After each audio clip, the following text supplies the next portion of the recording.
This is a warning to all living mortals, that who shall ever open this chest of demons will release 13 of the most terrifying ghosts upon the face of the earth.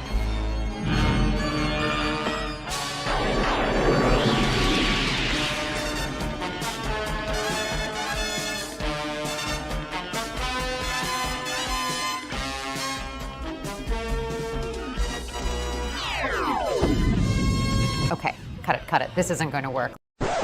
Let's try some nostalgia bait. It's mighty strange. You looking at the leafy range.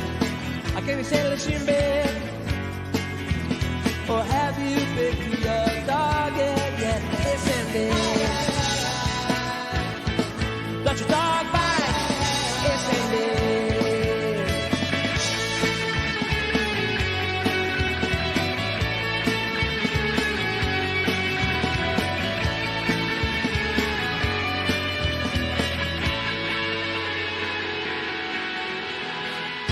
On top of it, and the foot. Got your dog bite. It's ending. It's ending. Got your dog bite. It's ending.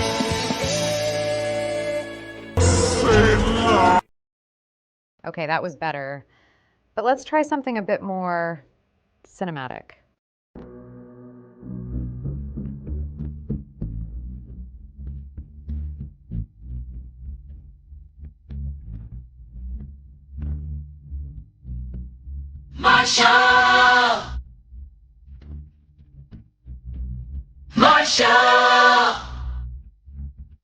You about to witness hip hop in its most purest, most rawest form, flow, most flawless, most hardest, most honest known artist. Chip off the old block, but old God is back. Looks like Batman brought his own Robin. Oh God, Saddam's got his own Laden. Off the hinges, oranges, peach, pears, plums, oranges. Yeah, here I come on benches, away from you, dear, fear none. Hip-hop, it's in a state of 911, so let's get down to business. I don't got no time to play around, what is this? Must be a circus in town, let's shut the shit down on these clowns. Can I get a witness? Hell yeah, get down to business. I don't got no time to play around, what is this? Must be a circus in town, let's shut the shit down on these clowns. Can I get a witness?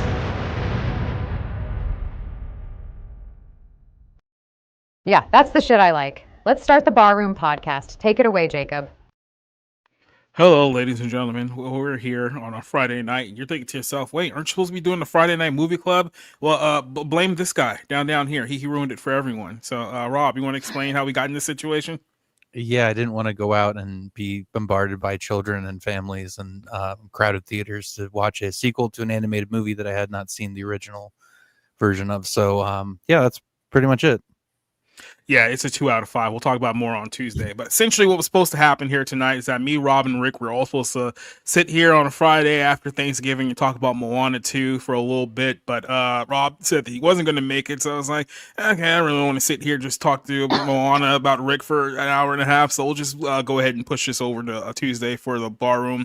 But then our good buddy Iron Oxide said that he wasn't going to be able to make his stream tonight because that's where I was supposed to go. And I was like, well, you know what? If I just need to do an impromptu stream tonight and waste a little bit of time and, unprepared, just do nothing and hang out for a little bit, fine, we can do something. I'm pretty sure there's some people out there who are sick and tired of talking to their families, or maybe they don't have families to talk to. So maybe they just want to come here and talk about, the things going on in the world right now that we actually care about. And then Nergens is also here too. So hey, how you doing? I'm doing good. Just chilling and reading Pokemon Adventures and dealing with my cat. So because we're here, and I'm assuming that some other people will join throughout the course of tonight's show, but this is episode 126.5. So this won't be an official episode of the Barroom. It'll kind of be like one of those weird offshoots that I won't talk about. I like episode 0 because a lot of people forget there was an episode 0 before there was an episode 1. So you're here for a very, very special night because this probably won't happen again for a while. But Since we three are all here, and since we're like the only people who actually like watch football for the most part in our group, let's talk about the NFL being rigged. Because I'm pretty sure you guys saw the Black Friday game earlier tonight between the Raiders and the Chiefs. And here's what happened: the Raiders marched themselves down the field into field goal range. I think if they hadn't completely screwed up in epic fashion, there would have been a 51-yard field goal attempt to win the game and beat the Chiefs on the road. And then, like many of the games that the Chiefs have played this year, somehow they found some miraculous over-the-top way to win the football game. This so just happens when the Raiders, who I think it was like 30 seconds left, they had a chance to spike it. Like they were in a far better position than the Bears were last night. We'll talk about the Bears here in a second. But this is what happened with the Raiders earlier tonight. This is why they lost the game with 15 seconds left to go. It would be a 50-yard field goal from here. Drops it. Flag is thrown though. Flag will stop it. Of O'Connell. Illegal shift on the offense. That penalty's declined. The Chiefs did recover the backwards pass and take over first down. Whoa, on top of it. Wow. So Just about this moment, it's so amazing because if it was a false start, it wouldn't have counted. And they would have lost 5 yards. They would have still been able to kick the field goal, albeit this guy had struggled from that range. But like, it was just like a colossal fuck up. And I know it's like, it's very suspicious and everything because it was like they had the game right there and they just, I don't want to say they gave it away or whatever, but it's just like, are you fucking kidding me? It was a colossal moment of like a collapse. Like you couldn't have possibly screwed this. So what happened is that the center snapped the ball. Keep in mind, they had just called the timeout, right? So they're at like, I think like the 31-yard line. Essentially what they were trying to do is that they were trying to run one more play, get somewhere out of bounds, get a little bit more closer for the game-winning field goal. The center inexplicably hikes the ball before the quarterback is even ready, hits the quarterback in the shoulder. They fumble the ball on the last play and the game ends. Kansas City wins and survives in the most improbable way. And look, this has happened at least 5 or 6 times so far this year to the Kansas City Chiefs, right? And I've gotten to the point now where it's like, part of me is like, yeah, these games are rigged because there's no way that a team can screw up in that type of fashion and it not just be on pure happenstance. Like something else has to be going on here. We just saw this last night with the Bears game. If you remember last night, the Bears had a chance to win the game against the Detroit Lions on Thanksgiving. And for some inexplicable reason, with about 30 seconds left and a timeout where they could have stopped the clock, they just let the entire end of the game run out. They throw a pass that was incomplete towards the end zone and they lose. And it's like, how can you possibly screw up a game that badly? How can you possibly screw that up? So now I'm thinking to myself, at the very least, Antonio Pierce is probably going to get fired by the end of this season because he is not what they need for a head coach. But on top of that, what I'm looking at is that I'm seeing it being a very, very suspicious how a lot of these games are just seemingly ending here in the NFL to the point where it's like, okay, is there point shaving going on? Is there blatant point shaving going on? Because it feels like there's blatant point shaving going on. If you guys saw the final score, it was 17-19 in that game, right? So if they had made the kick, it would have been 39 points.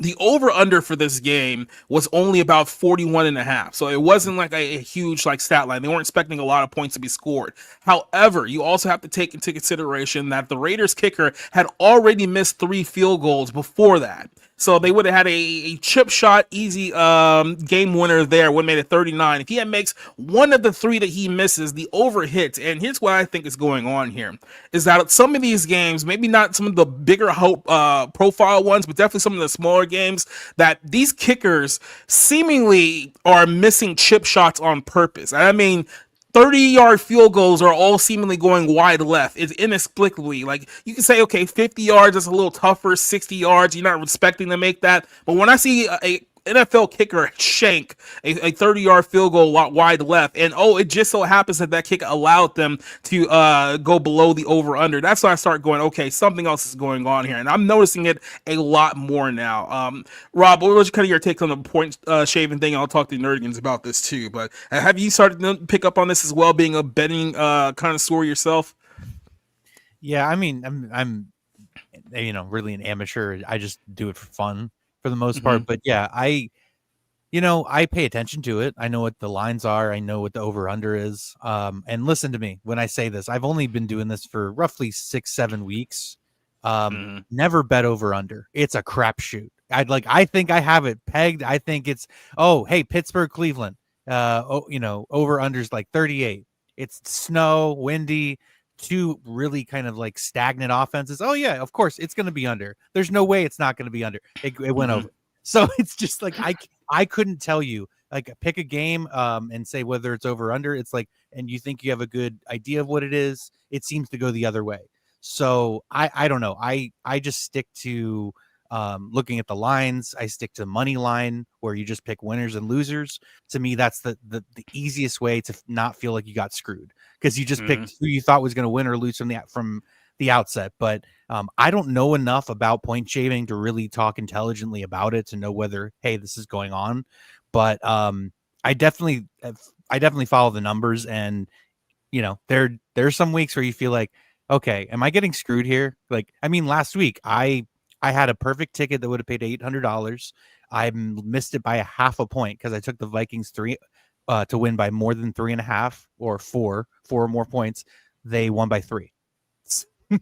Every other game was picked perfectly. It didn't matter. And that's how those long parlays work. But, I do it for fun. I know not to bet like ridiculous amounts of money, whatever. And this is the first year I started doing it. I've been watching the NFL for 30 years. So I used to never pay attention to it. And now it just sort of adds another element of like, okay, this is suspicious. This is interesting. This is, coincidental at the very least. So, it just adds another element to it. But I definitely understand what you mean now when you talk about, some shady practices and potentially officiating or, what flags are thrown at what times and who it benefits. So it's something you definitely need to keep an eye on. Nerdigans, you're Jewish, so you know about rigged football games. I want your take on this. Look, this is a couple of years ago. This is about 2 years ago. I think it was Brady's last playoff game, if I'm not mistaken. This was the Cowboys and the Buccaneers. If you guys recall this game, this is the game where the Cowboys absolutely dominated the Buccaneers, yet the kicker missed 4 consecutive extra points after touchdowns, like 4 in a row, and they were really, really bad misses.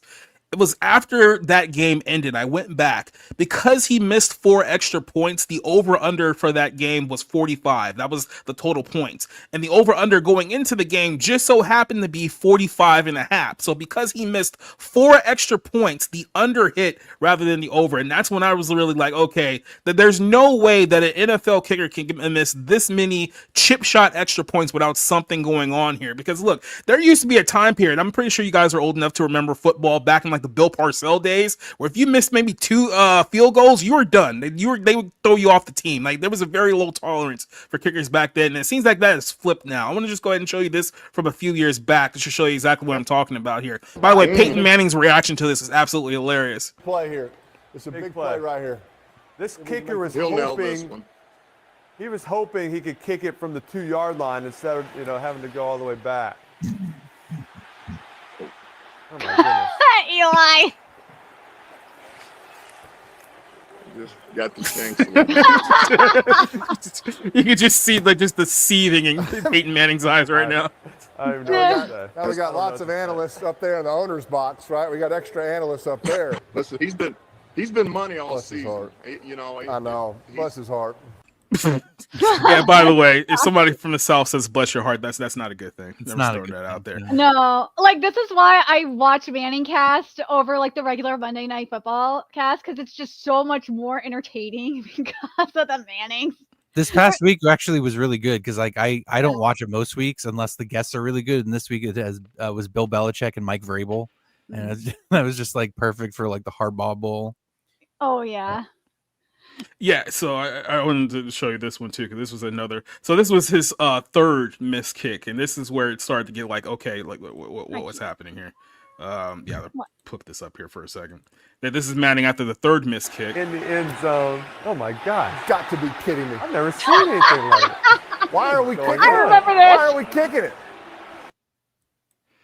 Yeah, he was so angry just watching that game, and I said, and look, we like to sit here and think that we live in the world where, they can never rig a football game. It's too big. Too many people notice. It's like, actually, not enough people notice what's going on here. I think what's happening is that over the last 10, 15 years or so, probably the last 10 years, certainly, especially now that we have an NFL franchise in Vegas. And look, this is the reason why for so many years they didn't want professional franchises in Las Vegas, because they were worried about allegations of point shaving or taking a dive and stuff like this. This is why the NBA, NFL, all those things didn't go there for a while, is that the biggest part of the NFL now is not just the TV rights. That's just one aspect of it. It's the amount of money that goes in and out of Las Vegas on these games. Like, we're talking about billions of dollars being bet on football games in Vegas every single year now. And now you can pretty much bet on everything. You can bet on whether a quarterback's going to throw for, 3 touchdowns or 300 yards, or how many yards a running back's going to get, or how many points the team's going to score. It's like, there's so much money on every individual stat now here.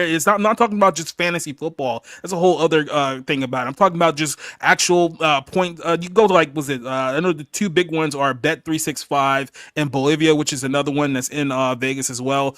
Like, there's so much money going about for individual stats that's how they're racking up money on the game, because if they can essentially work one of the big stats on the game where, hey, the line is pretty much even, so it's like, hey, we got a big bet on the over, let's make sure that the under happens, or something like that, where we can make a call from New York and make sure that something goes on the same way. I feel like that's what's happening here. These kickers missing these chip shot field goals, and then just so happens that the over or the under swings one way or another. That's not a coincidence to me. Teams just so happen to score touchdowns improbably late in games that just so happens to swing the over in the other direction. It's like, it gets to a point where it's like, okay, if it was once or twice, like if it was just like that Cowboys game, I could be like, okay, maybe that kicker just had a really, really bad game. It's getting to a point now where I'm starting to notice it's like 3 times a week. And I think we've seen it at least a couple of times here in the last couple of days, where it's like, what's really going on here? Like, are we basically watching pro wrestling at this point? Like, have we not been let in that this whole thing is just a work and that we're all just a bunch of marks? I mean, I will say this, that I know the red zone offense efficiency has been down really considerably this year. And that means you settle for more field goals. And, I don't know if that's also, you're scoring less points. And so I don't know if any of that has anything to do with it, or, where it's like, okay, well, they're going to attempt more field goals, so that's an easy thing to bet if someone looks at this, trend. And that's what all people do in terms of bettors.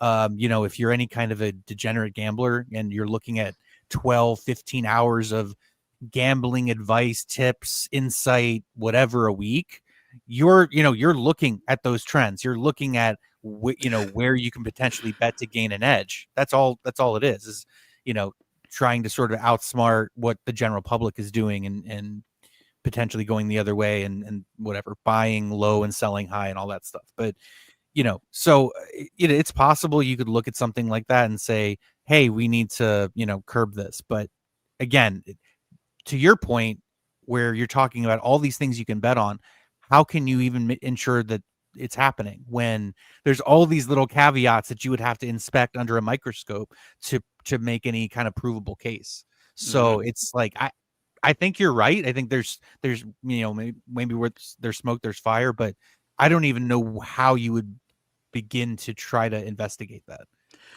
To me, there would be two things. It's like, one, like I said, the two biggest lines of any football game that the most money goes in out of anything else is obviously the point spread and the over-under. Those are the two biggest things there. So let's say a team is supposed to win by 10 points, and for whatever reason, either it comes close to where it's a push or it goes one way or another. That's one way that I would look at it, be like, okay, if let's say, for example, Kansas City was 3.5 point favorites, and then they just so improbably get a late field goal that just so happens to make it where they actually cover that like late in the game. That will I'll be like, okay, that seems like Vegas made a call there. Or like I said, over under. When you tally up all these points here, and like I said, people are missing easy shots, or they're in a position where the touchdown is right there, then they somehow, we just so happen to fumble the ball. I guess those points are not going to be scored now, because look at it from this perspective.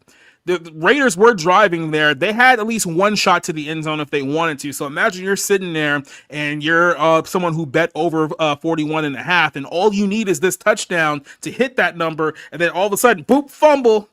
The quarterback wasn't even looking. You lose.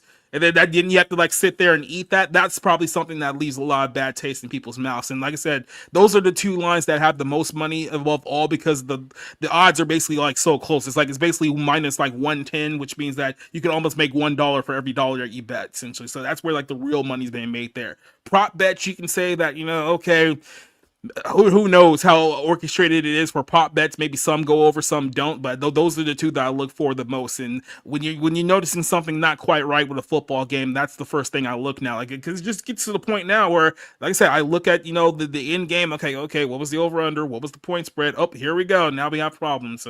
Nerdigans, what's kind of your take on this whole thing, especially with the betting side of football? Well, something that I know, because I've obviously been part of the fantasy football community for a really long time. I mean, this is why I got on Twitter in the first place. It's something that a lot of people have talked about, is that there needs to be a full-on audit on the refs and the officiating, because that is something, and they're just way too, I don't know if it's the union that is just protecting them or what, and that and something that we've seen, especially over the past couple of years, recently, like as the past couple of years, is owners are starting to realize, okay, something's got to give. The officiates have got to start getting audited. And I think it's only been like a few owners have spoken up about it, but I think it's starting to become more spread. Yeah. Well, here, like I said, here's the problem now, because I do agree that the refs have been very, very suspicious, especially this season. Like, even like people have noticed, like, the refs are calling a lot more flags this year than they have in previous years. Like, they're becoming like a bigger part of the game than they ever had like beforehand. But here's the real question here. Is like, is it really the refs' fault, or is it the people who are making the calls to the refs to make certain calls when a game's not going the way that they like it, right? Because, like I said, it depends on who's actually making the calls. If the refs are just going rogue and being terrible, that's one thing. If somebody has an earpiece from Las Vegas saying that, hey, we need you to call pass interference here because this is getting a little bit close, that's a whole other can of worms in and of itself. And you never really know who's going to take the fall with that one when it comes down to it. So, well, I mean, some of the officiating teams have had a history of bad officiating to the point where it has changed games. I mean, we've seen it like time and time and again, and the NFL just hasn't done anything about it. And that's why I'm like, okay, the union must have a lot of power for them to get away with it.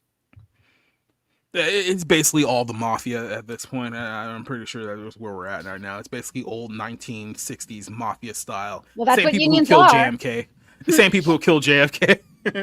Well, that's what unions started out as, basically, is mafia. So, I mean, coming full circle, ironically. It really is. Yep. Hey, Rick, how's it going? It's going pretty good. No complaints. Yeah. So as we started this show by, saying that, we thought we were going to review Moana 2, and then we thought we weren't going to review Moana 2, so I tried to pivot, and then we all ended up here in the same show anyway. So we could have just reviewed Moana 2 and got it out of the way, but now I've already committed to pushing it back to Tuesday. So no, I thought Rob hadn't seen it. He hasn't. Yeah, he hasn't. Football. That's literally the only reason I'm here. Yeah, we're literally just talking about a game we just saw earlier today, which to me is just another example of just how blatantly rigged this game is. But I do want to bring this up here because the reaction from you guys know the YouTuber Chiseled Adonis is just absolutely, it captures everything that I thought about this game leading up to it, especially on the backs of what we saw last night with the Bears and the Lions. It's just like, come on, guys, like nobody's this bad on purpose. JD said better than the Bears. Yesterday. No, here's the thing. The Raiders cannot afford to take a sack here. Oh my God, he dropped the snap. He dropped the snap, but there's laundry on the field. Casey has the football. It's a false start. No play. It's a false start. No play. What I thought. Are you sure about that? What's the call? It's on the offense. Is it a legal formation, a legal shift? False start. No, he said a legal shift. Wow! Wow! Oh my God, you fucking idiots! You fucking idiots, bro. Are you insane? You've got to be kidding me, bro. You've got to be kidding me, bro. You've got to be kidding me, bro. Are y'all serious? JD Fresh said this was better than the Bears yesterday. It's exactly like the Bears yesterday, fam. JD Fresh said this was better than the Bears yesterday. This is exactly like the Bears, fam. Oh my God. Are you out of your mind, bro? What are they doing? How? Fam, you just drove down the field. Why did the center snap the football? Aiden didn't even call for it. Why would you do that? And this motherfucker is over here, and he knew he fucked up because you saw him signaling to the sideline, oh, false start. It's on me. It's on me. It's just a false start. That's on me. Why the fuck would you snap the ball? What are you doing, son? He over here talking about that bullshit. First off, I gotta know who's the fuck that. It's an illegal shift because they weren't set. You snapped it. That's your fucking fault. They spiked the football. That's on the center. You have nobody to be upset with but yourself, fam. Why would you snap the football? Bro, you know better than that. We're this late into the fucking season. What are you doing? Oh, this man's stupid. You've got to be kidding me. Bro, y'all were driving down the field. Now just spiked the football. You have no timeouts. You're in field goal range. Fucking relax, bro. Very next play, even though Daniel Carlson missed 3 straight field goals, bro, very next play, all you need to do is either you can get a couple of yards and get out of bounds, or perhaps the football gets thrown out of bounds and you kick the field goal the very next play. But bro, live to see another down. What are you rushing for? How you so antsy? Just fucking wait. What are you rushing in the fucking snap? He knew he fucked up because he was doing this. You think this shit was Remember the Titans? Homie was fucking doing this shit? Oh, you said rolling, rolling, rolling down the river, rolling down the river. No, dummy. It's illegal shit because of you. Y'all still getting the play ready. You snapping the football. The fuck is you doing? You trying to start a fire? You ashy out there? I ain't put on lotion since the summertime. If I just rub my fists together, I can start a fire. What are you doing? Are you dumb? Look, this is like a 26-minute video. I could play the whole thing, but it just goes on to show you that it's like, bro. Like I said, imagine being one of those people who bet money on that game, who needed those points, only just to get completely crapped on at the very last minute. And that's NFL in a nutshell for you right there. So, but the thing is, and I know this is a football fan, and they will drive you insane. Missed field goals, and then you lose the game by 2 fucking points, and you missed 3 field goals, meaning any one of them would have been the difference. There is no worse feeling. So there is no worse feeling in the world when you bet the over in a football game and a kicker misses a field goal. There's no worse feeling in the world. Yeah.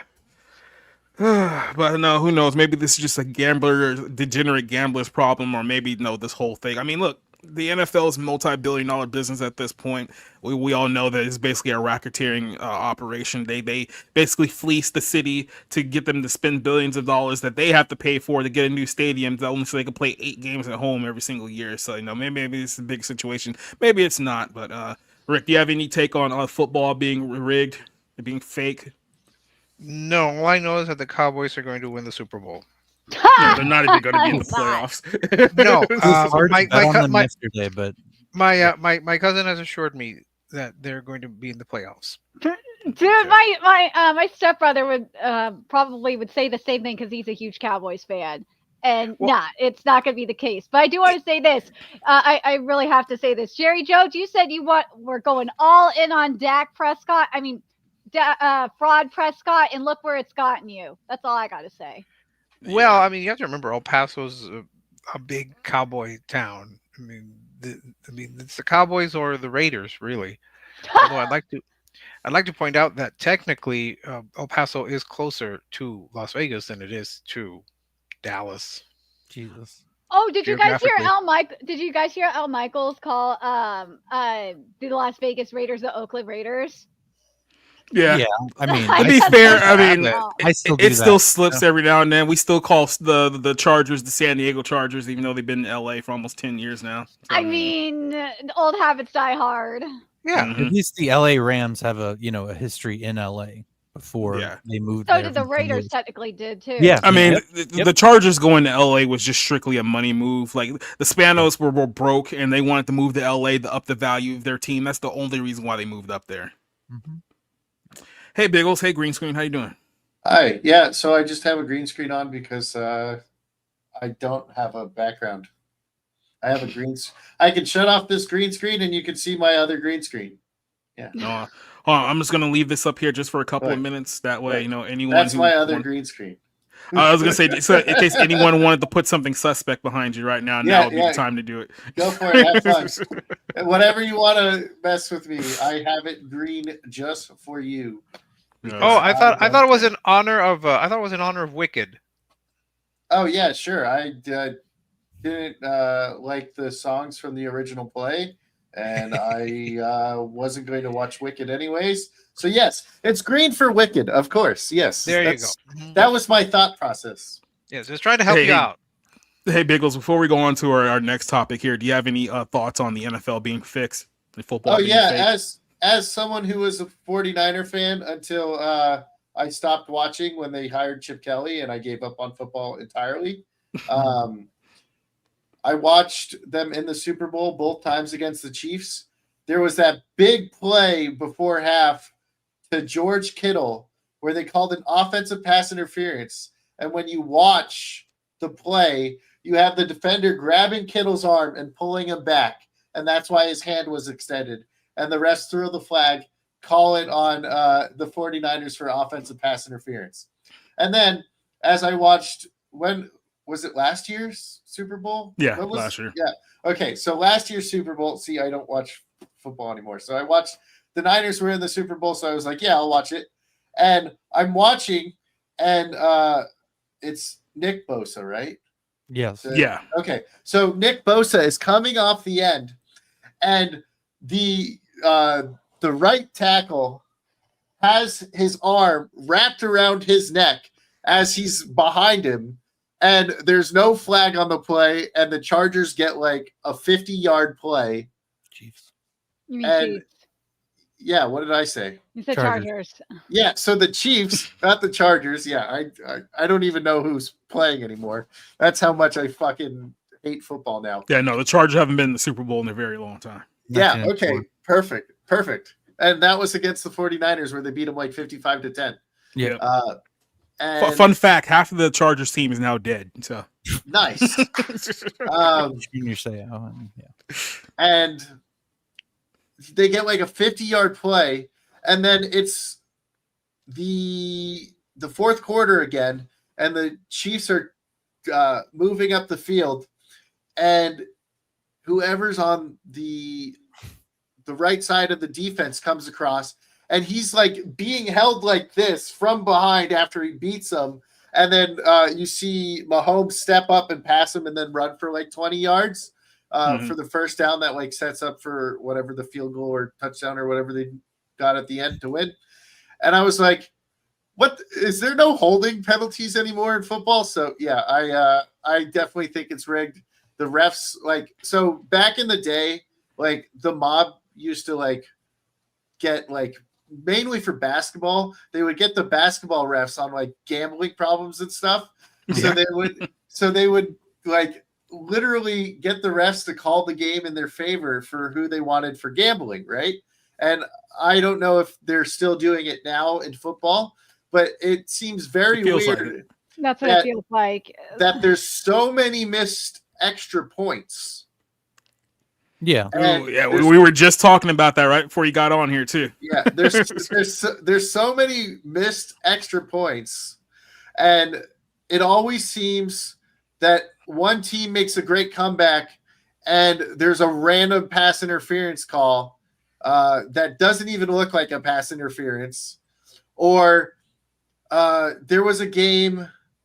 I mean, you can always look back at that one with the Rams and the Saints a few years ago when the Rams went to the Super Bowl, and it was like pass interference that clearly was not called. Yeah. Yeah. I understood the no call just because of the moment. You're literally letting it play. And I just personally, I got it. I know why people were pissed off, certainly if you were a Saints fan, but but then again, I'm completely biased individual who loves the league and loves the game and won't besmirch it because I'm an addict. But hey, I used to love the game. I could name every player on every team at one point. I could name the backups for the Niners, and I could name any starter on the team. I used to be able to win fantasy football, not by looking at anyone's stats, but knowing who they were going to play and being like, oh, the number 3 wide receiver is going to get like 2 touchdowns today. So I'd like get rid of like my best player, pick up the number 3 wide receiver, and then he'd score the most points in the year. Like I hate fantasy football. It makes me cheer for other players that are not the 49ers. Yeah. So I will say this just real quick too, because there's another aspect of this that we haven't really talked about, and we kind of missed it earlier. It's like the other part of the Raiders' absolutely horrific collapse earlier today, just in case you didn't see it earlier. Basically, the Raiders were like, they were at the 30-yard line. It's like a 50-yard game-winning field goal that they could have gotten with like 30 seconds left. They just taken the timeout. The center snaps the ball before the quarterback is ready, and they fumble it, and it goes to the Chiefs, and the Chiefs win. So as a result, the Chiefs are now 11-1, and it feels like there's been at least 6 games this season where the Chiefs have literally been saved like in the last minute of a football game to get a win. So because they're the 2-time defending champions and they're going for a three-peat, and they got Taylor Swift and all this other annoyance along them, people are now alleging that basically the league's rigging the game in favor of, the Chiefs. And this seems like another instance here where it's like, how is it that it's always the Chiefs that get these completely improbable, this would never happen in any other normal situation type of things to happen in the last minute of the game where they just so happen to win? So they're 11-1, but they feel like a 6-6 team right now. Well, I put it down to actual witchcraft. Isn't Taylor Swift a witch, like an actual Maybe. witch? Yeah. So she You guys does would that. She does that. Acknowledge that Patrick Mahomes is a pretty good quarterback, and he excels at these 2-minute situations. I mean, just as a To be given. fair, though, he hasn't been great this season, though. No, statistically he hasn't. But in the clutch, in those moments when they need to drive, they need a field goal, need a touchdown. Because again, they've been in tight games against the Bucks on Monday Night Football that went to overtime. The Panthers, that game almost went to overtime. So they have not been playing well. I would agree with you. They blocked a field goal against the Broncos. They beat the Falcons. That was the one the refs gave them. That Falcons Monday Night Football game where I forget if they didn't call. I think it was that they didn't call it on the Chiefs and it ended up winning. The Ravens, they barely beat at the end of the game where the guy's toe was barely out of bounds. So it's like they've just been incredibly lucky this year. I'm not going to say they haven't gotten help from the refs in certain occasions. They have. They've also played a lot of crappy teams for their schedule. For being the Super Bowl champs, playing the Panthers, one of the worst teams in the NFL, and almost losing to them. You know what I mean? They got their ass kicked by the Bills. So I'm really interested to see what happens, against some of the better teams. But at this point, I fully expect the Ravens or the Bills to beat the Chiefs this year, just because they seem to be at their weakest point in the last couple years. We'll see, or maybe we're just delaying the inevitable where the Chiefs are back in the Super Bowl again. I literally bet against you like all last playoffs, and I was wrong every time, and you were right every time. So it's just like, you know what I mean? Yeah, by about week 16, I just said, look, the Chiefs are going to win the Super Bowl. It's already forewritten. And it's like, nope, not this time. And it's like, yep, here we go again. So there was a team last week that went for 2 in the fourth quarter and missed it. Was that last week or was that a couple weeks ago? It seemed like it might have been a couple of weeks ago. Okay, so maybe it was a couple weeks ago. So they went for 2. The quarterback gets smacked in the fucking head, like violently smacked in the fucking head. So that's a penalty right there. No flag was thrown. Then there's a tight end on the left side. He comes out and he gets grabbed and he spins around like this. And like there's a ref like looking right at him. No flag there. And then the guy that actually got the ball thrown to him was hit before he made contact. Like, so here's my phone here. Yeah. Here's where my hand is. The phone is basically the ball. And this is where he got hit, where it was. So it still had another couple of like a foot and a half before he caught the ball, and he got. So I think the game that you're talking about was the Vikings and the Rams a few weeks back, because in that game, I believe it was the Vikings. There was a blatant missed face mask call against Sam Darnold that should have given them the game or a chance to win the game. And I think they ended up losing that one as a result. So that might be the game you were talking about. They were down 8 at the time, to be fair. So it would be it was to tie it, but no, that wasn't it. The game was so instead of going for an extra point to tie the game, they went for 2 to win the game. Right. And I couldn't tell you which game it was, but that it does ring a bell. But I was like, what the fuck? I was like, I don't even watch football anymore. I came downstairs and I see this play, and I was like, oh, they get a redo. That should be a flag. No flag. Game over. They lose. And I was like, all right, there's something Thanks weird. for the cash. There's something weird about this. So I wanted to like look at the Vegas things to see if they would have won, how much money Vegas would have lost. So I totally. Like I said, and we were just talking about this too. It's gotten to the point now where when these games that look shifty I have to go and see like what was the over under and like what was the point spread like before the game started, just to be like, okay, there was probably something dirty going on here. I think the players are betting on the games now. I really do, and that's what.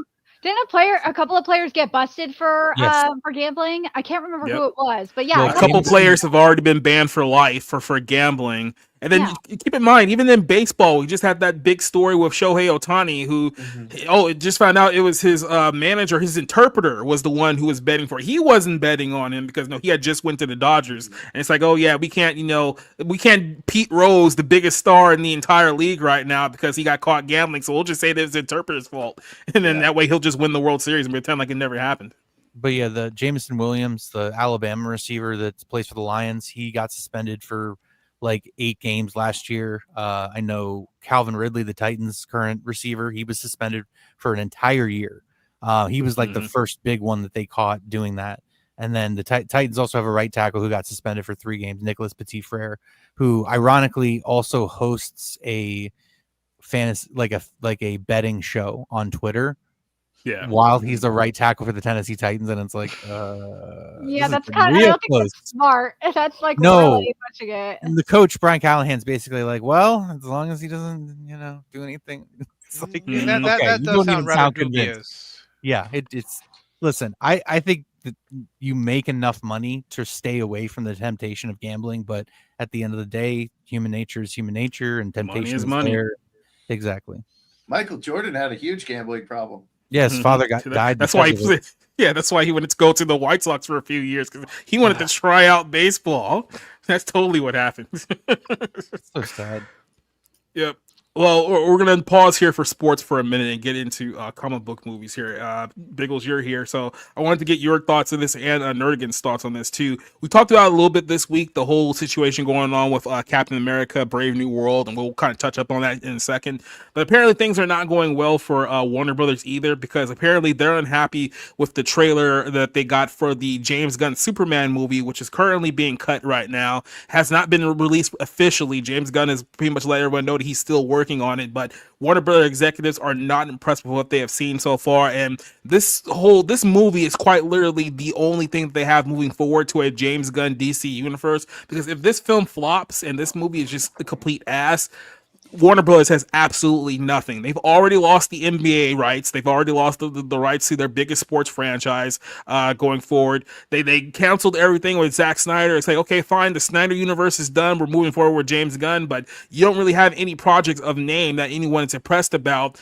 Who knows what's going on with Batman? It seems like you have like 6 Batman universes going on simultaneously, and somehow the only Batman we have on record is Robert Pattinson, which I don't know if that's a good thing or a bad thing, but essentially, Dan Marcus is saying that the insiders are claiming that the executives of Warner Brothers have asked for different cuts of the trailer, but so far they have not been impressed with any that they received. And James Gunn went to clarify that the trailer is not done yet, that he's still working on it at the moment. So who knows if they're not happy with it because it's not, attention grabbing or as epic as, they're expecting it to be, or is this another, like I said, Brave New World situation where turns out that this film's nowhere near as good as they're trying to sell you that it is, but they just don't want to come out to admit it, because that would mean that this thing's a complete and utter failure. Who knows at this point? It's too early to tell, but with Warner Brothers apparently not being pleased with multiple cuts of the trailer, that's not really a good sign for this whole thing moving forward. Biggles, I do want to start this one off with you here, and we'll kind of talk about the stuff going on with Marvel now. It seems like these giant comic book universes from the big two, being Disney and Warner Brothers, are both slowly dying. I think the Warner Brothers one is already dead. They just don't know it yet. But the Disney one, I mean, this one is completely fallen apart ever since Endgame. They've only had one, maybe two good movies since then that they can hang their hats on, but everything else has just been trash. Is it time to just call the lid on all these superhero films, or is there anything that you're still holding on to as a fan of any of these franchises? I stopped watching all of them like years ago. After Endgame, I think Endgame is the worst Marvel movie out of all the Marvel movies I've seen, and I've seen Miss Marvel. Endgame is a piece of shit.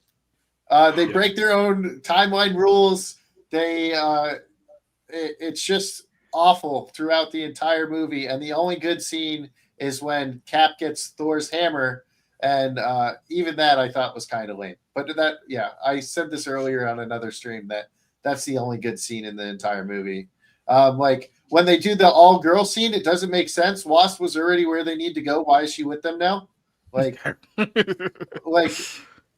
have so many problems with Endgame. I hate it. Nothing can change my mind on that. And then but you didn't like that Academy Award-winning scene where Robert Downey Jr. snapped his fingers and said, "I am Iron Man." You didn't like that? No. But the feels. I don't give a shit. I had no feelings in that movie. That's how fucking awful it was. The irony that he actually went on to win an Oscar for something not Marvel related. Yeah. Yes. And then to go back to Marvel. To play a completely different character. He's a whore. Robert Downey Jr. has always been a whore. He's like the idea. This is the funny thing is like he pretends like he's that serious-minded Oscar baity actor. He's not. He's completely in it for himself, for the paycheck. He's never been driven by the craft. He is so immensely talented, he doesn't have to. He can do, that's the thing. He doesn't have to play the Hollywood game because he can get a check for $200 million to play a comic book character, which, to be fair, wasn't true of him, I guess, prior to 2007. But, it did revive his career. By the way, some of the responses, I saw this today, some of the responses to the latest showing of Endgame. I know we're talking about Superman, or not Endgame, New World Order. Someone's like, just because the reaction isn't good doesn't mean the movie's not good. And it's like, that's exactly what it means. Jesus, you can't go up any harder than that. Seriously. Oh, man. So, and then on the Superman thing, James Gunn is an awful choice for Superman because James Gunn is all that like 12-year-old humor, right? So it works on toilet humor. Yeah, so it works on someone like a young kid, but it doesn't work for Superman. Superman's like a serious character for the most part. He's not like joking around. Like when they make jokes to Superman, he's like, okay, whatever. Like I don't understand what's going on, kind of. Or it's like he doesn't laugh at them. He sometimes does make fun of Bruce Wayne, but I think that's just like Clark and Bruce's friendship. But he's not like a jokey character that you're probably going to get from James Gunn, which is probably why they don't like the trailer, because it's Superman not being Superman. Do you think they're gonna Buzz Lightyear him, or they're basically make him the villain and make him the joke, the butt of the joke? And because here's the thing, I've seen this movie 43 by James Gunn. Okay, I watched it the other day. Okay, it's awful. I'm just gonna say this for the record. I have a juvenile sense of humor, so I love that. But I also love the fact that the actors didn't know what it was really, and kind of wanted to be erased. So I just love that it's this completely inappropriate spoof kind of comedy movie. But yeah, it's a lot of people would consider it disgusting. Let me just put it that way. And I do not think James Gunn would be a good fit for that reason alone. Not to mention, I don't think he understands Superman and what he's ultimately made up. Real quick, real quick, I just want to acknowledge that Cider is here. I'm not sure if he can hear us, but he is currently here with us right now. Yes. Is your camera supposed to be working right now? Because it's not. Is this how you see the world, Cider? When you're high, is this how you see the world? No, what do you think weed does to people? I don't know. Do you think it makes them blind? Like Stevie Wonder's just rocked off his ass all the time? I don't know. There's some California strains. You'd be surprised. I wouldn't know, Cider, honestly. Even though I'm Mexican, I've never smoked. Yeah, Touch of Evil kind of exaggerates the effects of marijuana, by the way. So I know Reefer Madness exaggerates it. Yeah. Nerdigans, I want to get your thoughts on this just real quick. You know, I still don't understand how James Gunn ended up getting a seat to where he's now leading an entire studio. What qualifies him to be a head of a studio? I don't know. Look, I'll say this: the first Guardians of the Galaxy movie, yeah, it's top 3 MCU movie for me. The first one, the second one I thought was trash, and the third one I thought was mediocre at best. So I don't know what people have with this connection to those movies, more specifically to James Gunn himself. This is a guy who about 5-6 years ago was nearly canceled from Hollywood for a bunch of his pedophile jokes coming back into the limelight, and he had to step away for a little bit. Then he came right back about a year later, and then all of a sudden now he's running the DCEU. Like, what qualifies him in any way, shape, or form to do any of this stuff? So that, to me, was kind of nefarious to begin with. But now we're starting to see the fruition here. And look, people were asking what they're going to do with Superman. Are they going to try to try to tear down Superman in some way, shape, or form? I don't think they can afford to, because if you feed people a bad Superman movie, then your thing is truly dead. So even as much as, James Gunn is James Gunn, I feel like for this project, they're going to have to reel him into some kind of degree, because they can't afford a terrible film. Because if they get another terrible film on top of all the other bad Zack Snyder ones, no one's going to care about another DC film for at least another 10 years minimum. At this point, unless you can somehow con Christopher Nolan to come back and do more Batman movies, it's going to be done at that point. So what is going on here with James Gunn? What's kind of your thoughts on DC's direction here, I should say? Well, they already have Matt Reeves. Like, everyone is loving Matt Reeves' Batman, so people are still going to care about DC regardless. In regards to Superman, though, I mean, you already have the Adventures with Superman. My Adventures with Superman doing somewhat well, at least amongst the modern audience. So there is that. But James Gunn really doesn't have any ties with that. So from what I understand, he just approved it. That's all he did. But I think because of James Gunn's success with Guardians of the Galaxy and Suicide Squad, and I think that's why people are saying that he has the qualifications, quote unquote, to run the DC EU. I don't know. We'll have to wait and see with how Superman goes. I think it's because it's like a complete 180 from Zack Snyder's darker universe of Superman. Because Superman, remember, with Zack Snyder with Superman, it was like dark. It was like remember, Superman basically killed somebody, which is something I'd heard. Man. Yeah. More of that, please. Thank you. We need more Superman punching people into the sun. That's right. Like it. But yeah, I think that I think with James Gunn, they're thinking that they will be able to get Superman back to like his more light roots, if that makes sense, compared to the dark side of things. Going back to, I guess, a more traditional comic book version of Superman. Like, I get like what they're trying to do. I just don't know if he's the right person to get them there, because like I said, he may be a traditional comic book fan, but I don't think he has the ability to bring that character to life based on his past work. I just don't see it. But Cider, I don't know whose face that's supposed to be there, but do you have any comments here on I don't know James either. Gunn? That kind of looked like me, and I was like, that's good enough. I was I don't know like, that looks like It's just some guy. This is some guy. I don't know. It's 10 hours. It says the video is 10 hours of this guy staring at you. I was like, that's good enough. Okay. And there we go. What did you want to ask me? I'm mystified by this gentleman. Oh, okay. It was about James Gunn and the future of Warner Brother DC movies. Dark and awful. It's terrible. Mm-hmm. But yeah, so this Superman movie is going to tickle all the people like me that want Superman to be a nice guy. It's been a long time since the Big Blue Boy Scout has been a nice fella. And from what we've heard, Mr. Gunn is going to portray Superman as the one superhero that does not want to kill. And the other superheroes are like, dude, that's totally lame. So we're going to see Superman being the voice of Don't Moida. But what we're going to end up seeing with James Gunn's classic storytelling is he's going to have to. He's going to have to put some killing on somebody and learn the lesson that excessive force is necessary, but only sometimes, Superman, you square. And that's most likely what James's outcome is, because there's no way that they're going to turn around and be like, yeah, the DC universe is suddenly not going to kill bad guys. Even though that has been the singular focus. The Batman had a tank. He was dragging bank robbers behind a tank through Gotham, using them like the wrecking ball bank vault from Fast and the Furious 6. 5. Like, But they didn't die. Yeah, baby.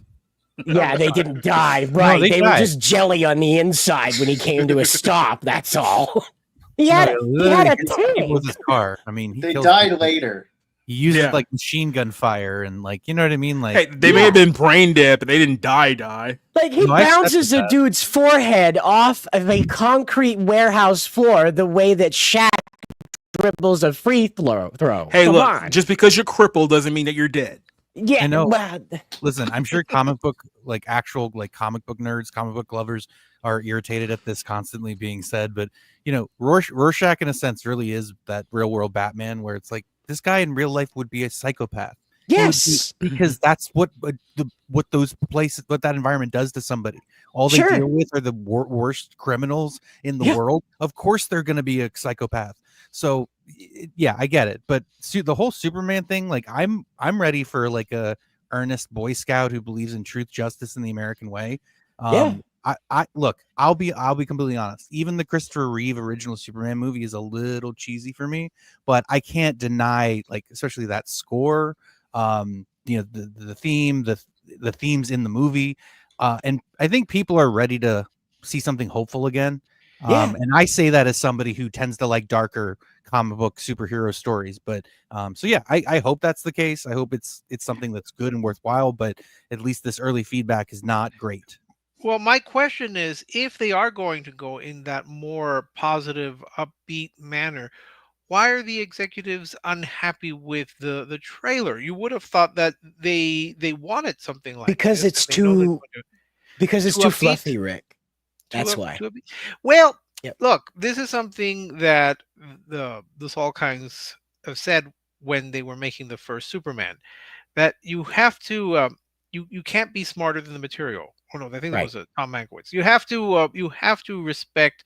You have to take the premise seriously, even if it is kind of an outlandish one. You have to play it perfectly straight, and that's one of the qualities of the first Superman, which is, you know, they were not trying to be funny. I mean, they had some funny moments. Certainly, you know, Lex Luthor is kind of a little over the top, and Otis. I actually like Otis, but they did not try to make it jokey. They did not try to be smarter than everyone else. It then devolved, and then maybe they went a little too extreme with the darkness. And if they want to go back to the light, metaphorically, that's good. Yeah. But the question is, if it is going to go in that positive route, why are they not happy? That's my question. The term is verisimilitude. And verisimilitude is a term that was invented just for comic book superheroes. And it's basically, what is the threshold of believability? And I think the trailer is where they're at, is they're saying this is too happy-go-lucky Christopher Reeve's 1970s. You need to reel it in. This is 2024. We need some Nolan, dun, dun, dun, dun. And we need some, I want Superman on page 1. You know, we need some drama here. We've got Superman saving cats from trees and Crypto eating treats and stuff. You know, it's too happy. That in Superman Returns, where that's what they want. Is they want that gravity. That did not go over well. Exactly. So this is always the mismatch. The executives ruin everything. Look what happened with Madam Web. It was already a mess. Then the executives came in like, hey, can we make sure that Peter Parker is born 14 years before he's supposed to be born? That would be really helpful to the plot. And just throws the whole timeline apart. So that's exactly what happens here. Is the executives saw that trailer and they see Superman being a nice guy. They see Superman helping people, maybe lecturing Guy Gardner about his choice of haircut. That seems very Clark Kentish. Mr. Spit Curl giving the bowl cut some sass, huh? And that's probably too happy for the executives that want something to be able to match up with Matt Reeves' Batman. That's like, look at me in my Punisher car with the jet engine on the back. It is interesting that the Batman films have gotten darker and darker to where it's they have nowhere to go, Rick. It's more nihilistic now. I mean, it's basically totally despairing. Yeah. You can't have the Joker winning a surf contest anymore. People just don't want that. They don't want to sit through the Joker you don't want to sit through Lex Luthor stealing 40 pies. It's not enough anymore. They want those pies to be laced with C4 and on their way to some gaming convention for kids without legs. The problem is that the Despair isn't even done well. Like, see, this is the problem is like, look, you can do this in a way where it's like, what you're talking is melodrama. It's comic book melodrama where you're you're trying to raise the stakes and make it, but I did not like the Batman.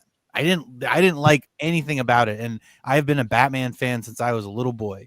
And look, I tried to judge it just on the merits of it. Hey, it's a comic book movie. It's Robert Pattinson's first one.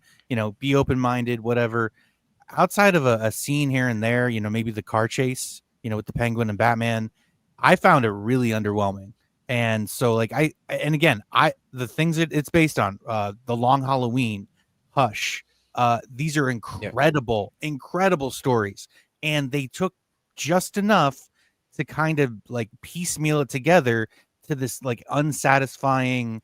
It's a microwave meal, So it's a microwave meal. If you had made the full turkey dinner with all the fixings yourself, it would have been a much more succulent meal, if you recall that reference. The Penguin show, they incorporated the whole Sophia Coppola hangman thing from The Long Halloween, where it was just like, okay, so you did this half-assed version, and everybody on social media says it's the greatest thing, and 75% of them have never read this shit. You know what I mean? Well, so it's disappointing ultimately. Well, it's because of the royalties. Yeah, I wouldn't know. I actually like Gotham, so there's that. Sorry. And I think that's the best Penguin. So yeah, the little limpy guy. Yeah, the little limpy guy. I'm assuming you haven't seen the Colin Farrell show yet. I just finished. No, I don't have. I can't afford Max. I'm not rich like you. Let me just say this: I don't plan on seeing it.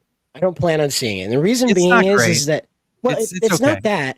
It pisses me off that they weren't brave enough to try making a mafia show when they see the success of this. This should have been its own standalone mafia show. There's nothing that needs Batman in that show. Nothing at all that requires Gotham in that show. That could have been Chicago in the 1980s with a fat guy with a face deformity. All right? And that would have been an amazing show. People would have been falling all over themselves for it. But the only thing I remember about Gotham, I think television. I think I watched the first season of Gotham, and I was like, oh, okay, but it's all right, but I don't really care much for where it's going. At some point, I gave up on the show, and then by the time I was aware of it again, I think they were trying to do some kind of like homo love story between the Riddler and the Penguin, and I was like, yeah, the Penguin was in love with the Riddler. The Riddler did not reciprocate. Oh, that makes it better. Yeah, the Riddler. I think that's why they kind of froze. Asexual. They froze. Well, no. He killed the first person he killed was the abusive boyfriend of his beloved. So yeah, there was that, but although there was one moment where the Riddler imagined Pengy singing a love song to him. He was singing, which was very bizarre. But the Penguin also the fact that Jada Pinkett Smith plays a huge role in the first season probably means it doesn't hold up very well either. So and she does come back. Who that lady is? Yeah, she does come back later on. Yeah, so fuck Gotham. That's all I'm gonna say there. Just do Batman shows with Batman in them, or just make mafia shows. Pick a lane. This is not something new. That they've done this with the Spider-Man characters. We're gonna go see that Kraven the Hunter. That's a Spider-Man movie. I mean, that's related to the Spider-Man universe. You had Madame Web, which was also related to the Spider-Man universe. Are they going to do like the Sinister Six or whatever that's called again? All from the animated show too. Craven, Madam Web. Like, I mean, there's some. Don't get me wrong, it's from the comics too. I'm not saying it's not, but not being an avid comic book reader, I know all these characters from that animated Spider-Man show that used to be on Fox. Right. But again, it's all about the royalties. Yes, I mean they're all trying to get that because of course they're all the Spider-Man the character that's tied up with what Sony and No, Rick. What I'm talking about is that it's the same thing with Star Wars. It's why they're so proud to hire people that don't know what the hell a comic book is, what the hell Luke Skywalker is. It's because they can say there's no legal way for DC Comics or the writers and artists and creators of those original stories to say that they're directly pulled from them. They can say they're inspired, which is legally protectable, making Marvel's new thing and Warner Brothers thing and Disney's new thing legally protectable. It's what it's all about. But the fans, I don't know, will embrace that, copy or that variation on a theme. If I think they would prefer the real thing. Of course they would. Look at Mortal Kombat. People adored the Mortal Kombat that came out in the early 90s there. Right with the game, because it was 1-to-1. You basically saw what was going on in the game on the screen. Was it great? No, but it was incredibly accurate to how the game went. But because the royalties, Hollywood doesn't like to spare money. They like to hog it all and then run it up their nose. So they don't like to say, okay, we got to cut a check to Sega now because Sonic made so much money. They're happy to cut a check to Sega for the licensing of Sonic, but they don't want to pay for Sonic Adventure 2, so they rammed together 3 different games. You see, the people that started the studio system were very financially frugal individuals, so those business practices have remained. AKA assholes. Yeah. Well, up to a point, and then once television came in, then they just started spending irrationally on unnecessary things. I mean, watch the documentary about the making of Cleopatra. That is just an exercise in just irresponsible spending to where Zanuck had to come back. Otherwise the studio would have completely collapsed. I want to ask Biggles this while he's here too, because we talked about this week, and I want to get a little bit of Nerdkin's thoughts on this too. Brave New World. So we've been covering this for a while over the last couple of months. Here's basically where we're at now. Captain America 4 is coming out in February as of right now, unless they're going to push it back again. It's already been pushed back twice. When they started this film, it was supposed to be a $200 million film that was supposed to introduce Anthony Mackie's Falcon as the new Captain America. They kind of did this in the Disney Plus series, but this is the first official movie with him as the title character. They shot it and it did terribly in a test screening to the point where they had to fix the entire movie. So they did literally several months worth of reshoots this summer to fix the movie, and it failed another test screening. So then they were going back for touch-ups to kind of like change some of the storyline things here, because we've kind of inquired in maybe a couple of things here. One of the characters is supposed to be very, very pro-Israel, and ever since the whole Israel-Hamas thing from last year, they realized with their target audience probably wasn't going to go over very well. There's obviously the thing with Trump. First, they tried to shoot Trump, and that didn't go over very well. Now Trump is actually president-elect, so that may also let them to change some things too. But now, according to sources, they have failed another test screening, which is the third test screening that they failed, which means that they're going to be doing even more reshoots and touch-ups. This film's supposed to come out here in roughly about 2 to 3 months, and they're still trying to fix the movie to make it presentable to audiences. As a result of this, the production budget of this movie has ballooned all the way up to $400 million, which, in case you're not keeping track here, is actually more than what Endgame cost. So in order for them to make any kind of profit here, for perspective, Endgame, they needed to make about $800 million worldwide just to break even. I'm guessing that with the amount of money they're probably going to put into marketing, plus what they're also doing with still shooting this film, you're probably looking at $1 billion before they can break even, and that's like best case scenario. I would say something more like 1.2, but then again, it's Disney, they might fudge some of the numbers there, but that's what this film has to make. So, Anthony Mackie is not a box office draw by any stretch of the imagination at all. He is not a top guy in Hollywood, but he is the face of this movie. They got Harrison Ford playing Red Hulk in the film, a couple of other people, but it's like, look, with so many trailers that they've released over the last year, they've basically shown the entire movie. Like, even when this film comes out in February on schedule, there's nothing in this film that they're going to show you haven't already seen in the trailers. They've spoiled Red Hulk, they spoiled the Serpent Society, They spoiled the Israeli girl. I can't remember her name, was a Sabra or something like that. Like, all the characters that are going to be in this movie have already been revealed, and the only buzz about this movie is about how terrible it is because they keep having to reshoot it over and over and over again. And we talked about this. You said that you stopped watching after Endgame. I think that they should have stopped after Endgame. They kept trying to keep this thing going, thinking that, oh, it's a money monster. This thing's never going to stop making money. Now it's at the point where they're losing money on some of these films. And who knows? I think Deadpool and Wolverine earlier this year is going to be probably the biggest false positive for them moving forward, because they're going to think that based off of Deadpool and Wolverine, that somehow that they're back and all these films are going to be a success. This film is a disaster. It's probably worse than Blade at this point because of the money they've sunken into it. And then after this, all they have for you is Thunderbolts, which is essentially their version of the Suicide Squad. They have Fantastic Four with Pedro Pascal and Vanessa Kirby. And then when that's all said and done in 2026, they're bringing back Robert Downey Jr., not to play Iron Man, but to play Doctor Doom, in a film that they had to do because Jonathan Majors got arrested and got fired from the film 2 years ago. So this is the state of the MCU as it stands right now. I just wanted to swing this one over to you, get your thoughts, and then get Nergen's thoughts on this. Captain America, this is based on a character that people rejected in the comic books 10 years ago, and they've sunk in $400 million into this disaster so far. What's kind of your take on where the MCU is right now? Sounds like a great investment. You know, you gotta keep that up, keep going, keep sinking your money. What is it? The fallacy of sunken cost, where you're like, oh no, if I keep putting money into it, I can't give up on it. Well, they fell for that fallacy, it looks like, and they're going to lose a shit ton of money rather than just giving up on it. But my biggest problem with it is the name of it, Brave New World. So when I hear Brave New World, I think of that book about the dystopia where it's like, I think he's like a robot or something. And they're all drugged up. Yeah. And he well, remember, the original title for this film was New World Order. So they went from New World Order to Brave New World, because apparently New World Order was too on the nose. Yeah, well, it would have been a better title. But yeah, so it looks like this movie's going to suck. So congratulations on making a shitty movie again.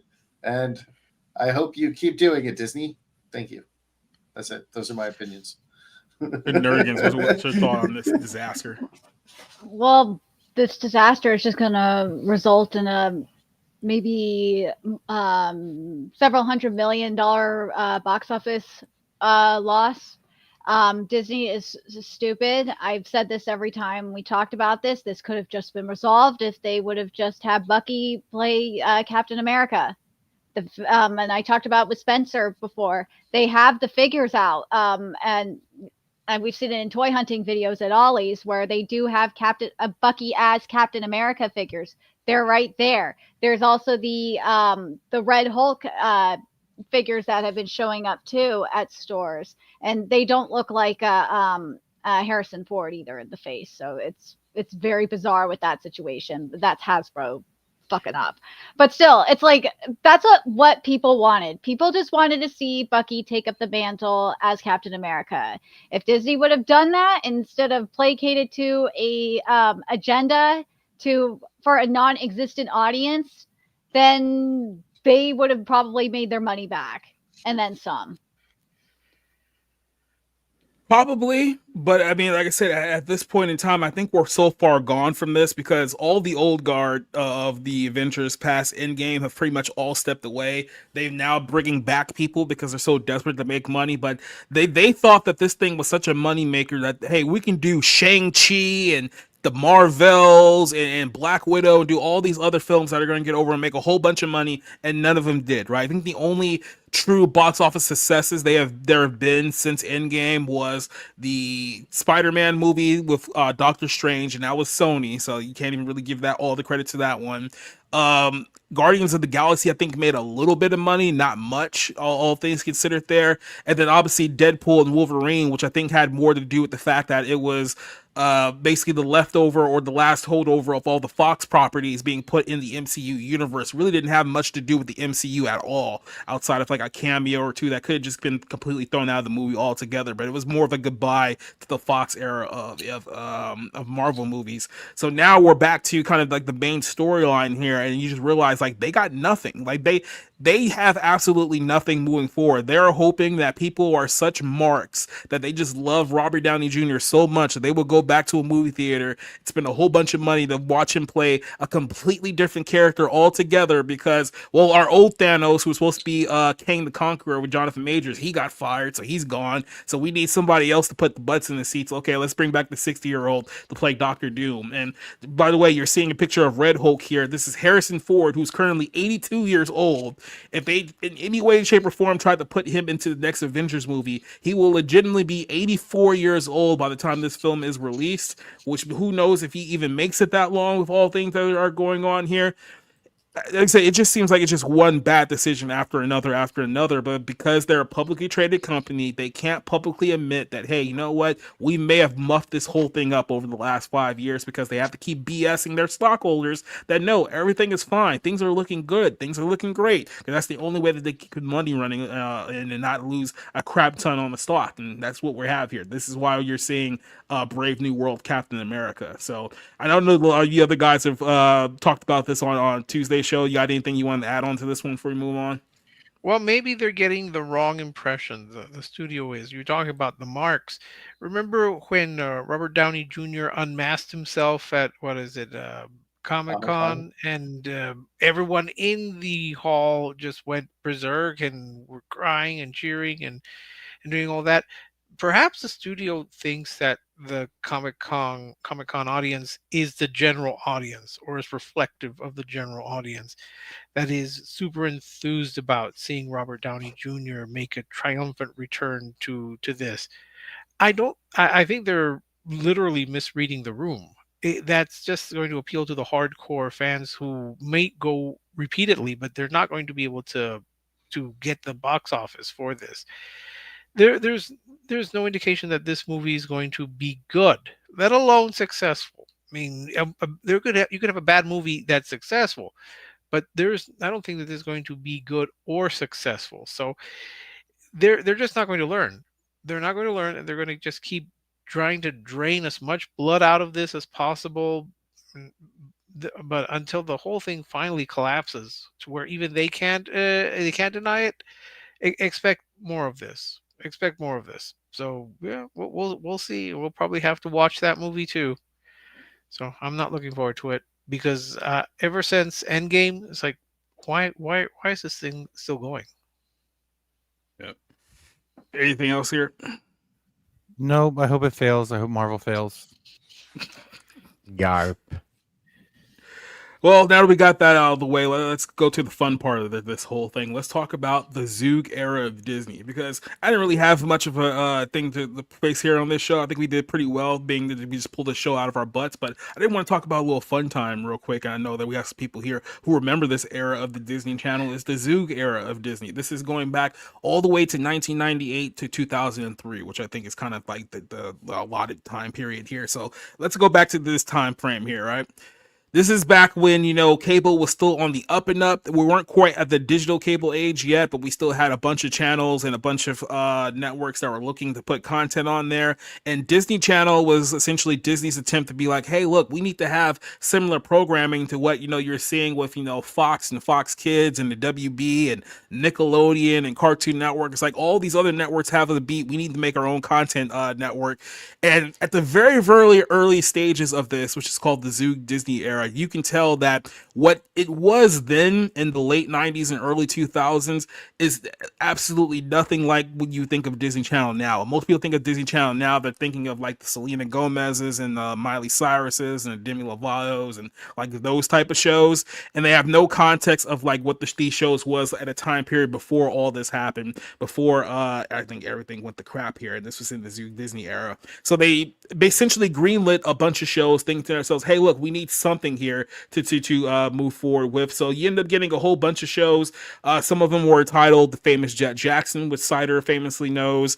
Shows like The Jersey. We got So Weird. I believe there was a show called Flashpoint, Bug Juice, if you guys really want to take it one back to the day. So these were the shows that were essentially, hey, look, we're going to aim this at a young teenage audience. It's like, it's not just really little kids, but we're trying to get somewhere within that, 12 to 18 demographic. And that's pretty much the shows that we had here. Now, the popularity of this time period really picked off with Even Stevens. I think Even Stevens was the first hit show that was on the Disney Channel, and that was Shia LaBeouf before he went insane, and Christy Carlson Mono before she became insufferable. That was when we saw there. Then we ended up moving over to Lizzie McGuire, and I think Lizzie McGuire was kind of Disney's first indications like, hey, we can make superstars out of these shows, because Hilary Duff was a super popular character and a lot of young girls still like Lizzie McGuire show to this day. So it's like, let's move forward with this whole idea, and that's where I think it transitioned over to Raven Simone and That's So Raven. Because if you remember back during this time period, just in case you guys didn't know,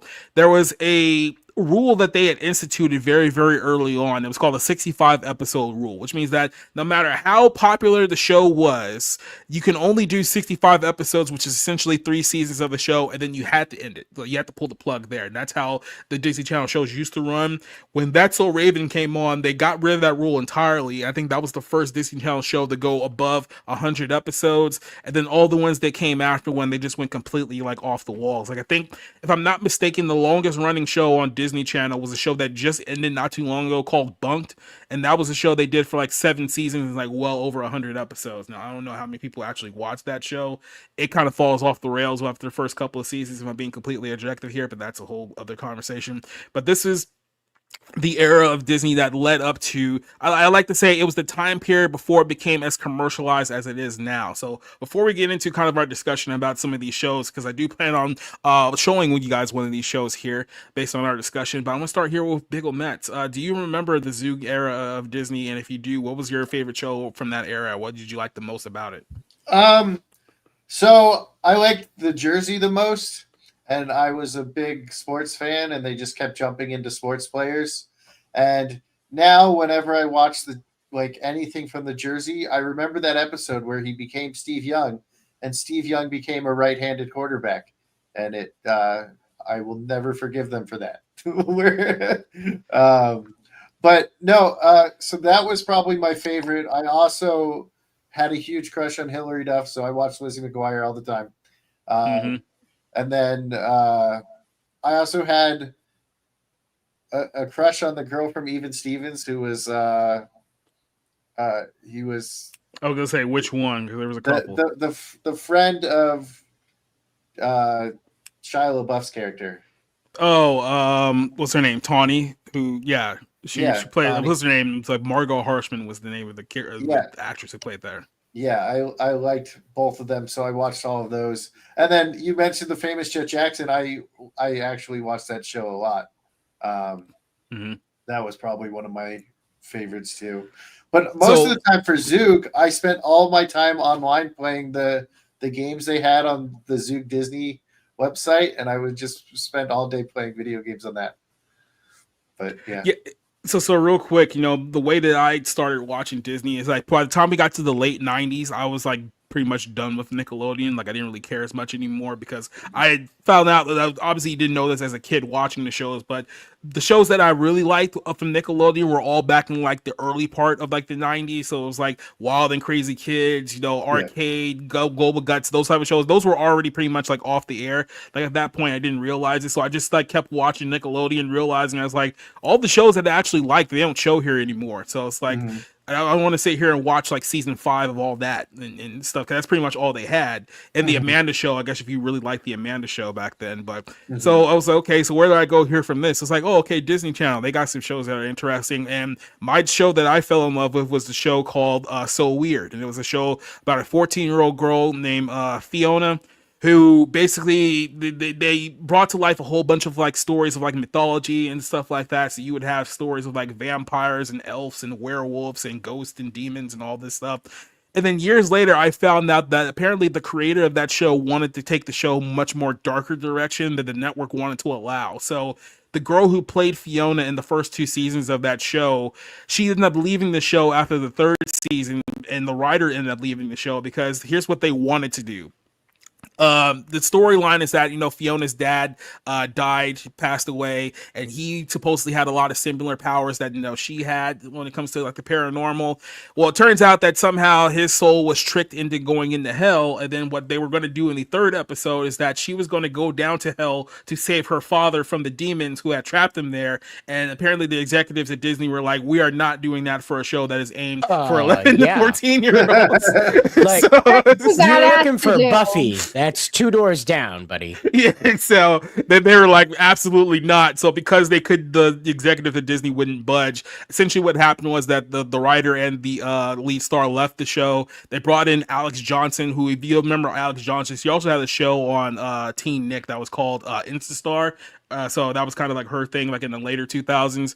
But they basically wanted to go for like a more lighthearted version of it. So essentially, for Cider, for his reference here, remember when they did O-Ranger back in Super Sentai, and then the Shaka Ekohara accident happened in Japan, and they was like, oh, we need to do something far lighter now because this is way darker than we wanted it to be. Okay, let's do Car Ranger. Like, that's essentially what they did with the show. Whoa, okay. Yeah, Holy shit. Yeah, so the first 2 seasons of this was like so over the top, and this is what I liked about shows like this. Is like, yeah, they're shows for a younger audience, but the writers don't like play down to the fact that they're writing for teenagers, right? It's not like you can watch these shows kind of as an adult and still have the same impact where you watch something like Rugrats and be like, oh god, this is definitely a show for little kids. Like, I have completely outgrown the show. That's actually a really good reference because O-Ranger ends with Queen Hysteria committing Sudoku in order to like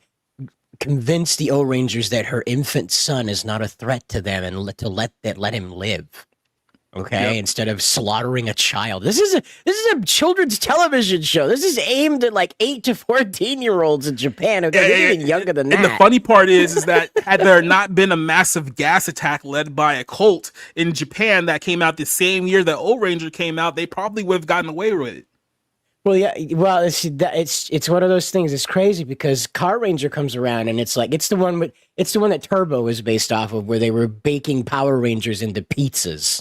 Okay, it was just ridiculously over the top with the campiness because it was a massive overcorrection from the seriousness of O-Ranger. Now today, O-Ranger is the best-selling Sentai in history.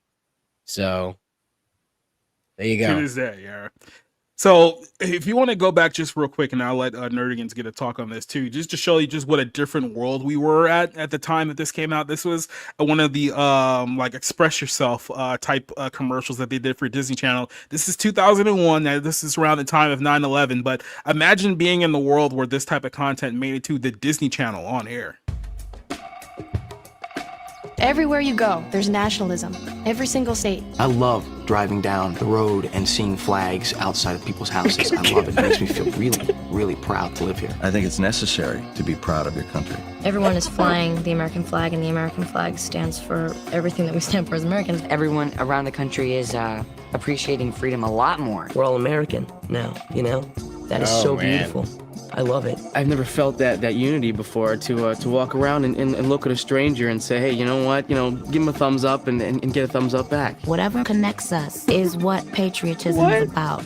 It's not about that I'm an American and you're French and you're Israeli and you're this or that. It's not about that. It's about we're in it together. Unless you're white. Now, more than ever, it's important for people like you to express themselves every day. Except did that sound like we just went to like Bizarro World there for like a minute? Yeah. It was Shia LaBeouf before the drugs and all that too. Mm-hmm. But even just that, just the message of the entire thing. It's like, oh yeah, America. Remember, America's just great. It's amazing to live here, right? Well, people forget what it was like, especially right after 9/11. Like, I'm sorry. This is why I was more or less a liberal growing up, was because it was just like, okay, we get it. If you see something, say something. You're paranoid and delusional and you're an asshole. I get it. Because the other part of that is like people that are hypersensitive about their property, about their surround. And look, that's fine. It's your right to do that. but that gives me this other weird like neocon vibe of like, yay America, you know what I mean? And I've always shied away from that, and now of course it's blown way the other way, where it's like it's very popular to sort of like shit on America. And like I'm so sick of that. I'm now like a, you know, like I'm a, I don't know, not a slogan spouting like constitutionalist, but I definitely see the value in like, hey, look, like we live in a great country. We're incredibly lucky. We're incredibly fortunate. And so my whole perspective since I first saw that when I was 10 years old has completely changed. You know what I mean? And so now you almost crave seeing that, since it's nowhere to be found anymore. Yeah, exactly right. And so, Nerdigan, I want to get your thoughts on this because we talked about this a little bit off air before we went live here. But you were a big fan of the Lizzie McGuire show. So, was that kind of your starting point, or was there something show that kind of brought you into before Lizzie McGuire? I saw Lizzie McGuire at my friend's house, and this was before I went to Hebrew school. I saw it at her house and I got hooked on it. And I watched Lizzie McGuire with her. At one of my other friends' houses, I watched even Stevens with them. But yeah, that's how I got hooked at it, was through my friends, through my girlfriends at the time. But yeah, I love old school Disney Channel. I do. I was more into the animated content, mind you, but I do love like old school, like Lizzie McGuire and stuff like that. It was a lot more down to earth and more relatable compared to like a lot of the psycho crap and preachy crap that you see nowadays. Mm-hmm. Well, Cider, you talked about your love for Famous Jet Jackson. Was that kind of the only show that you were liked back during that time period, or was there other shows that caught your interest? Yeah, that was kind of the show, but most of the Disney Channel originals were I loved them. I loved Halloween Town. I really enjoyed Up and Away. I think of that show like all the time, like especially that guy from I only know the show is the theme song Moving On Up, but I only that actor, and he's playing the grandpa, and he has like a problem with his back, so he can't fly all the time. He has to has to get a ride because he can't fly because he has to straighten up. Yeah, the Jeffersons. Sherman. He's playing the grandpa superhero, and because he has a back injury, he can't fly. And you'd think like flying would relieve the pressure in your back, but you have to straighten up in order to fly, and that hurts his back, so he has to get rides everywhere. I love it. I love Up and Away. It's one of those peaceful little stories of like a superhero family that's not taking itself too seriously.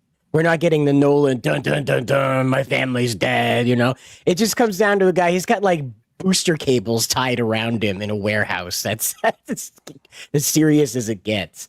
And that's that Zoog era that you're talking about, though. Is that the Famous Jet Jackson was another example of that. Halloween Town was an example of that. That I love that because of the cab driver. All too. Yep. Brink was a good one. The Luck of the Irish. Yep. That the was 13th year. Yep.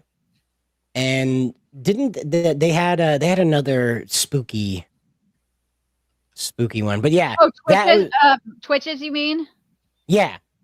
And wasn't that one the Monster Under My Bed one where the kid crawled under his bed and went to that monster world? Wasn't that from a Disney Channel original movie? We're like That's so weird. I would have to. I'm going back 20 years in my memory, so I have Oh my god, I don't remember. Okay, sorry. It's like a blue demon-looking guy comes out from underneath some kid's bed, and then there's like a whole like that sounds like the Fred Savage movie. Yeah, the Fred Savage movie. Yeah. Yeah, no, I don't think that was a Disney movie, but it was in Disney. No, I know what you're talking Little about. Monsters. My mom. Yeah, I think you're right. Something like that. Yeah, I thought that was a Disney Channel original movie. My bad, but it's along that vein. But yeah, no, it's the daytime television stuff escaped me because I was watching Dragon Ball Z over on Toonami, dude. I just completely missed most of the daytime. It wasn't I love the Famous Jet Jackson because like it just told the story of a guy that was like, I'm a dude on television. I just like it when people are regular people. I don't like the 90210 our lives are going to end because it's so hard to being a teenager. Then there was Phil of the Future as well. I liked Phil of the Future. That one was good. Yeah, like I said, I think by the time they had got to like That Till Raven, that was kind of like my cutoff point. So like anything after that, I was done watching for the most part. Which Corey very in the funny House. note. Very, very funny note about That Till Raven. I talked about how that was the first show they extended to 100 episodes. If you go back and you watch the first season, apparently, and they admitted to this like years afterwards, they had a very, very hard time filming the first season because Raven Simone, let's just put it this way, was very, very well endowed. She had the Nerdigans problem, right? And it was very hard to find forming clothing for her in the first season. So what they ended up doing was, if you watch the second season and therefore on, they basically dressed her up as a snowman for the rest of the season because that was the only way that they can hide it. Keep in mind, this was a show for like I said, young girls, I guess you can also say, but they started to attract the wrong target audience. So let's just put it that way. And that became a big problem for them later. They dressed her like Roseanne. And it was like, hold on a minute. They did. They absolutely did. It was like, hold on a minute. Don't do that. It's like to the but point I was where a teenage boy, so yeah. So, do you guys mind if I show you a couple of episodes of this? Because I figured, we're I'm going all to be here. terribly offended.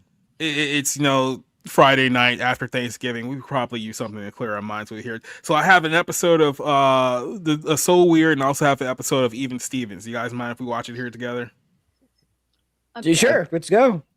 All right, so the first episode that I have here is of So Weird, which is the show that I told you got canceled because the creator was a psychopath. But essentially, this episode here, Actually, this episode here is entitled "The Memory," and here's the setup.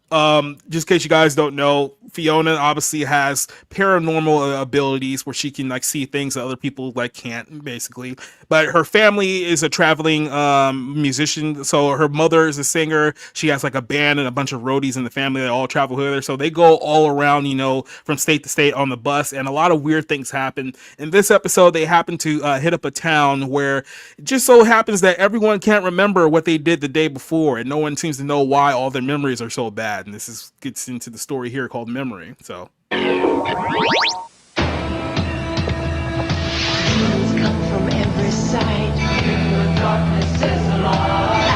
remember this. So before we head out here, did Rob and Biggles, did you guys want to roll out here for a second? Sure.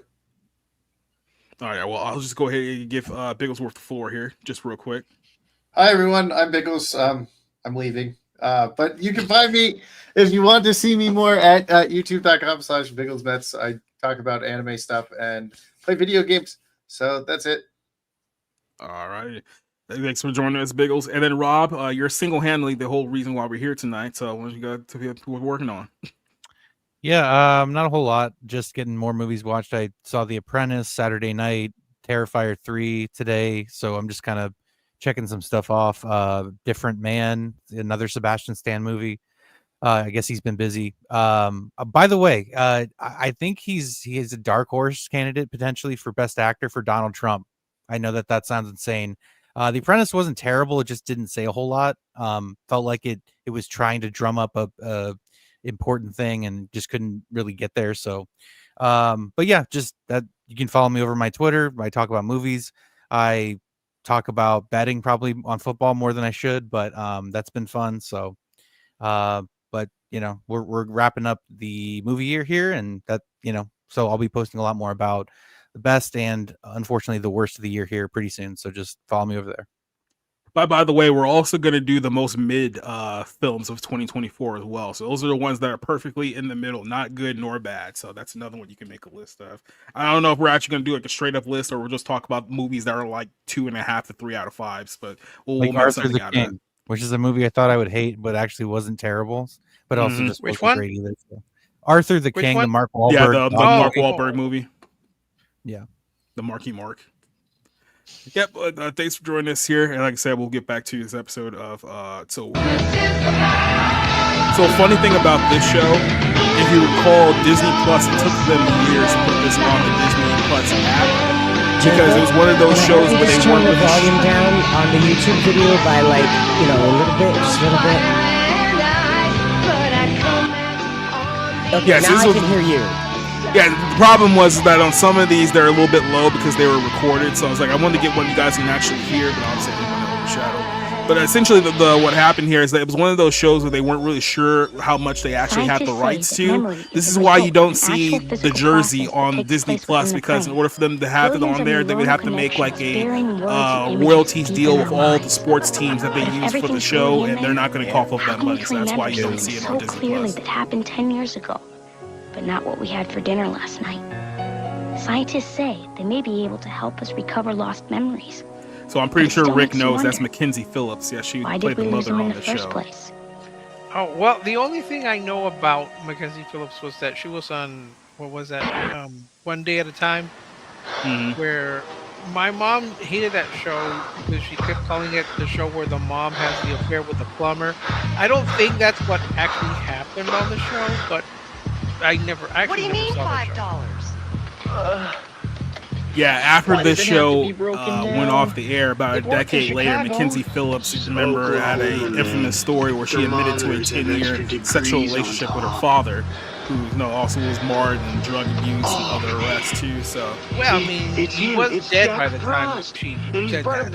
Yeah, he was not there to defend himself. So that's always been kind of the dubious thing. But I think she did a cameo. I thought my sister was out of touch with reality. The revived One Day at a Time. Okay, everybody gets one sip of lemonade.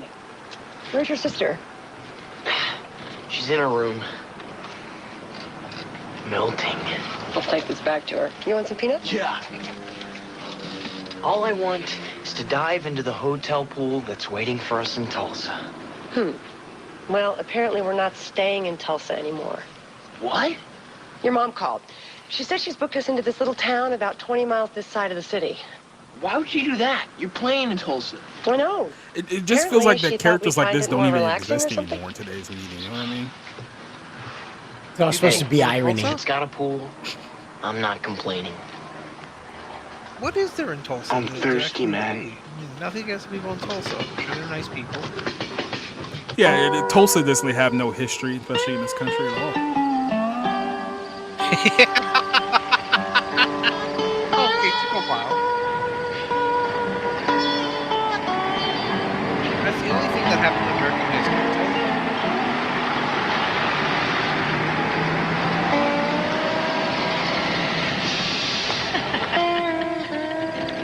The Oklahoma City AAA baseball team has a new name. Look, kids, no pool. Welcome to Steveston. Hi, guys. It's right next door to Jefferson. So there's no problem with the other bus? Down the way from Frankfurt. Why? We were tired. I hit the sack. Now, Oklahoma was Waiter, once your paycheck, man. Indian territory. It can't be. Oh, even the one on the bus blows air. Bye. Yeah, right. I think the power's There it out. is, job. That should be right back. Yeah, the whole town's electrical grid must have got overloaded. Probably all the air conditioners. Yeah, it's just a roach. That's pretty normal. That's Sparky. He's hiding. He's a roach. Tell me there's a pool. Yeah, right outside.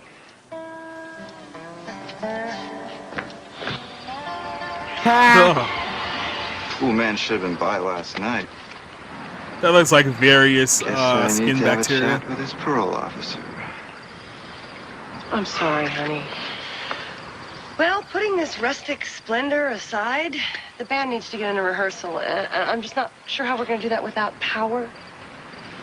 Acoustic. Well, maybe Acoustic. you could work on that unplugged set you wanted to do. There you go. You see. Some of those unplugs were quite good. It seemed like such I a like good the idea 10,000 last Maniac. night. To be fair, that pool does look like it's just full of flesh-eating disease. Guys, go get your towels. We're gonna find a place to swim if we have to walk to the Rio Grande. That's Is a that long far, walk from Jack? Tulsa all the way to El Paso. And frankly, the river around here is There's gotta be somebody we can ask. You'd have to go up to, like, maybe New Mexico. Okay, they're not cold. Hey, Rick, you remember General Stores, They're right? probably still fizzy. You mean like the Cracker Barrel? Here we go. What do you got? It's an You egg, know, my when I man. go to Cracker Barrel, I You bought one always end up egg? buying Yes. something, which An is egg, why I dude. Check it don't out. really go. Look, Cracker Barrel, their food's just not that good. The chicken's great. What are you talking about? I know how you feel, bud. Not to accuse your parents of being clinically insane or anything, but what do you think they saw in this place? They saw Oklahoma. I don't know. I for the mean, wind it comes has sweeping kind of down a the plain. down-home kind of ambiance. As you someone know? who's been to It's Texas peaceful. during the summer, like Yeah, it's dead in the peaceful, heat of the all right. summer, Says Oklahoma is yesterday's no paper. better. He didn't even have enough news to Excuse put out a me, new one I today. live in Texas. I have enjoyed every summer of my life here. You live in El Paso. That's like JoJo, Texas. I've been to Follow Albuquerque. him to his native habitat. Alpine? Clue. Shh. No, for real, man. I've been to Austin, Hey, and little man. Houston, Name's Jack. Round Rock. Go. How do? Listen, you wouldn't happen to know where we could go swimming around here, would you? They must have public swimming pools. Is a pig's butt pork?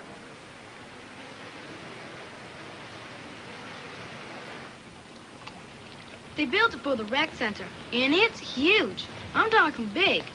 And it's always the right temperature. Plus, it's got... Plenty of pee in it. What is that? Some kind of mutant jelly or something? Why are we I getting think they call like it flesh-eating bacteria. We're kind of getting a little Twin Peaks type music here. Like an animal badalamenti. Ah, you. Is that a good idea? What is this What are they tasting it? I don't know. That would be urine. I went swimming here yesterday and the pool was It just might be a fine. dangerous chemical. Who knows? I just stopped swimming. I had to pee. I don't know. This tastes just like I acetone. went home to bed. This shot was Must have obviously been about inspired from 6 o'clock. Sunset Boulevard. Man. Oh yeah. Everyone here goes to sleep at 6 p.m. Not all the time. Retirement village. Usually I stay up until 8. Believe it or not, Why Henry didn't Rinker you? is actually the person who I think was responsible for creating this show. Yes, He was one of the original executive producers of the show. Hey, cool, man. Are you okay, dude? Oh, no, it's just a brain cancer. I'll be all right. Sure. I have an inoperable okay. brain tumor. It's fine. Well, the with the heat. water, that It's a is killer. that could be a result. Train killer. It's like Rod Sterling breaks You in. guys, Little did we gotta Rod find a know, pool but a before we all portal to go the psycho. underworld had No. opened in the city's water supply, what? and Cthulhu's big, nasty Something's dumps going on here, were coming Jack. directly into First, their I mean, the best drinking band manager in water. this Rod business. Serling, Books is at when he this was good, he was very charming good. town When he instead of was Tulsa. bad, he was just We have no absolutely power, terrible. and we have 2 pools, which Like would probably make our with, skin fall off. The film version of Requiem Today's for paper doesn't Heavyweight, exist. that was Exactly. so heavy-handed And last really but not awful. least, Cole, Ned, Then and you Irene have, all went to bed at 6 p.m. A Carol And for we all have Another privileges to Christmas, stay up which later. is Usually I stay up until... it's propaganda basically. Oh, what happened? And then the copyright police took it off your computer. No, it's not the copyright. It's Google. Oh, what happened? It restarted. Exactly. You're And last but exposing the not least, plan, Jacob. Cole, They're Ned, gonna and put Irene all they're went to gonna bed at put 6 lime p.m. jello in all the We all have water. privileges to stay up later. Usually I stay Well, up until... if RFK Jr. gets formally sworn in, that's over. what he's going to do. That's what he's going to do, right? And he's going to take take all the fluoride out of the toothpaste. But I like fluoride in my toothpaste. Or the water. Yeah, he's gonna put like beef tar in there, beef taffin, whatever it is. Yeah, you brush your teeth with some beef lard. You'll be fine. Yeah, I mean that's what's going to happen. Oh, I love it. It'd be great. See, what'll happen is that we'll actually get to eat like real food for a little while. So there'll be like some babies born that are pretty healthy, and then people will be like, "Whoa, well, what? How'd that happen?" And then everybody starts waking up a little bit, like, "Whoa." His theory of weird stuff. No. It's 2:21 p.m. for Jack's theory of it's very hot. It's not just the heat. Yes, it is. Why do you insist on looking for trouble? Why do you insist on looking for a swimming pool? Because it's hot out. Exactly.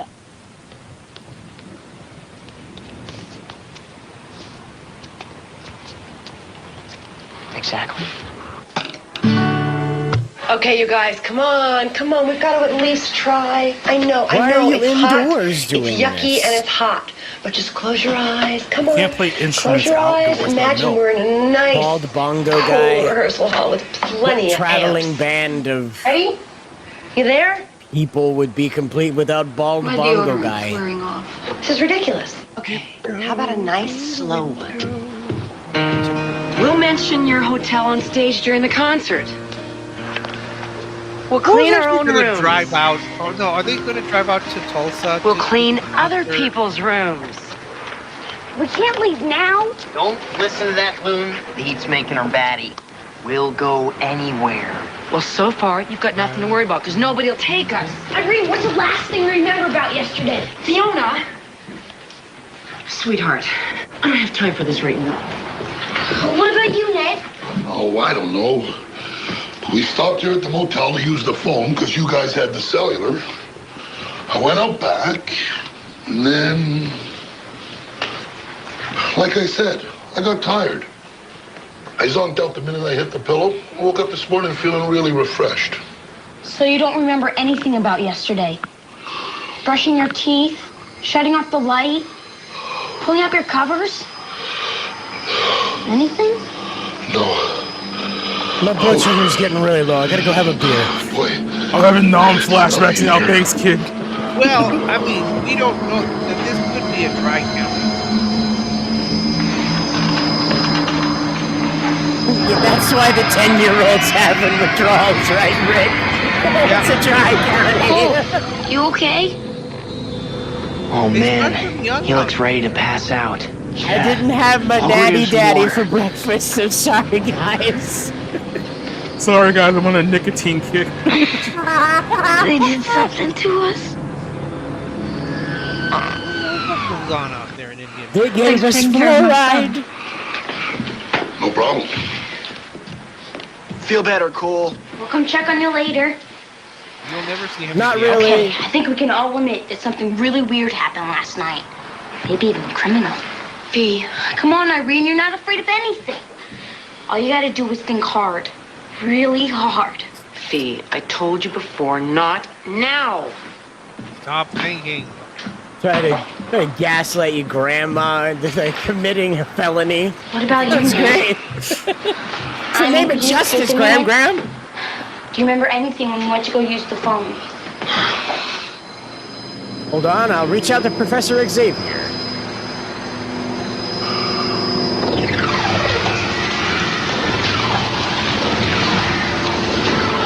Oh God, we're all dead. What is it? Dad, man, are you okay? You okay? Yeah. The voices are back.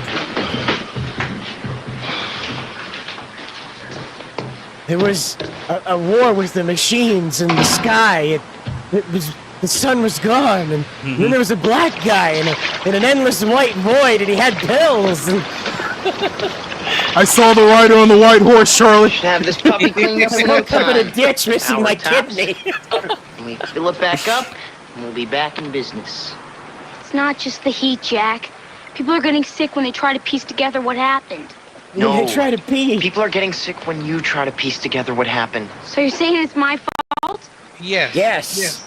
Look, I know you. You don't let go of these things. I like how the brother is basically like the douchey atheist. It's like, oh, I don't believe in supernatural stuff. Who are you doing this for? You need to Them? have conflict. I'm just trying to help. You should be smart So like am I. me and do it for Batman. Batman would clean the pool. He's make Robin. Ever since we heard that dog at the hotel, I've been looking around, you know? Yeah, he'd be And I haven't delicious. seen a cat, a mouse, a bird. know, I mean, if it weren't I've for the seen a lot of flies around Haitians, here, though. there wouldn't be any A lot of animals, Haitians you know what I'm around saying? here. I'm not familiar with the. I'm not familiar with this big. P. Looks like Mayberry. Do you think my mom and dad are gonna get a divorce? Do you think something happened to them? Not to worry. We'll figure this out. All else fails, Don't we worry, put him we'll in a figure it out. burlap sack. It worked for the Puritans. Well, bless his heart, he's taking the initiative. And the hotel gets free labor. Hey, buddy, I brought you some Brondo. Hey, Jackie. It's what plants love. You know, our little sister did lick some green goo earlier. Now she's having memory problems. Is that a sign?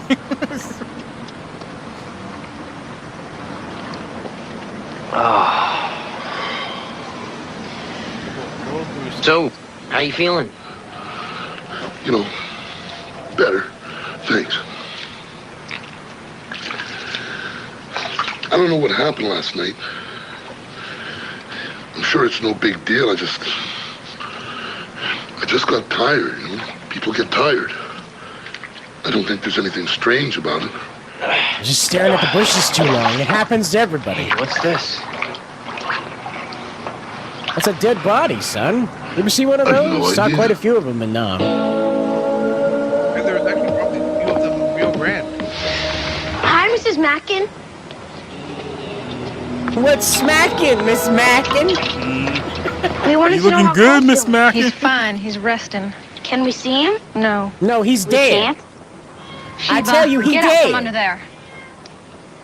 Jesse's mom. But ma'am, you live in Oklahoma, not the Appalachian. Like, No. And I have to say, I don't appreciate strangers coming into town putting all sorts of peculiar thoughts in his head. Now, you two run along. Cole's going to be just fine. He just needs to cool down some. We don't want you outsiders here. I really do mean well. So did the people who came up with the Macarena. Hey, I'm not that evil. Hey! Hey, how you doing? I snuck out. I had to come find you, because I remember something else. There was this noise. It sounded like a couple hundred chainsaws coming at us. We all went to run for cover, and it's a good thing, too, because all this weird gum came pouring into the pool. And then what happened? The Oklahoma accent is that way. well, like I said, Hollywood, they have no like recollection of like different dialects here, of dude, languages sit in down, the sit South. down. It's like everyone to them sounds like Gomer Pyle. Because the Oklahoma, I don't even think counts now. It's kind of fuzzy. Closer to Midwest. Just a streak of lights. A streak of lights, then was what? They just an think everyone's- explosion. A crash. They just think everyone sounds like Foghorn Leghorn. I'm sorry, honey. It's just, That would be it's just that it Daniel hurts when I Craig. think about it. Whenever So you saw a crash? No, I heard it. There was this big plume of smoke. And the mushroom cloud reaching up We all into ran heaven. towards it.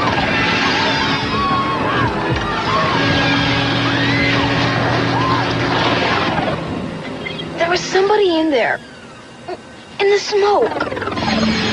I think it was Christ. Who? I can't remember their faces. But they had I heard wings. somebody say it was an Huge golden Someone wings. spoke to you? But not in a language that humans speak. It was demons. It's kind of like a policeman. Are you sure Henry Winkler? He said there was Are you sure it wasn't David Lynch? no danger. No, it was him. They were gonna make some repairs, and there was nothing to worry about. Sounded It was like watching move along, folks. early days. Nothing to see here. So they spoke English. Actually, I don't recall any voices.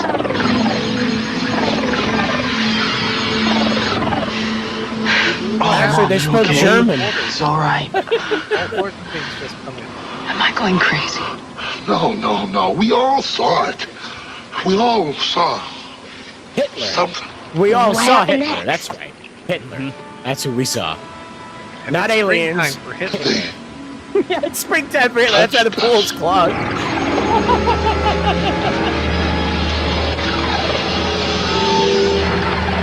And that's when I got tired. And went home to bed. So you didn't see him leave. He's still out there. They could still be here. Where? In the pool. I think I know. There's just a dead found a body piece of metal floating in in the the pool. Like from another planet? When No. are Mulder and Scully Like going from to that show clock up? tower. Whatever hit the clock tower must have knocked a piece of the clock all the way to the motel pool. and melted everything inside it.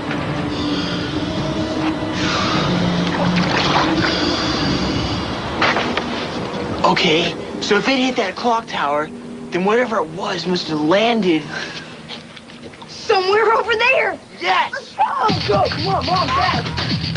Yeah, let's just go somewhere over there. Let's run.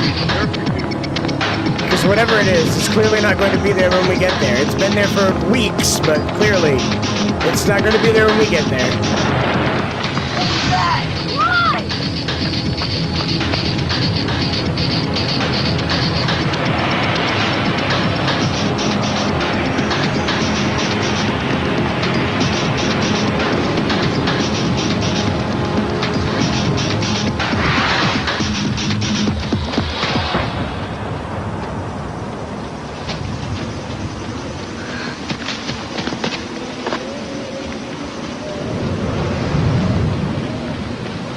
No!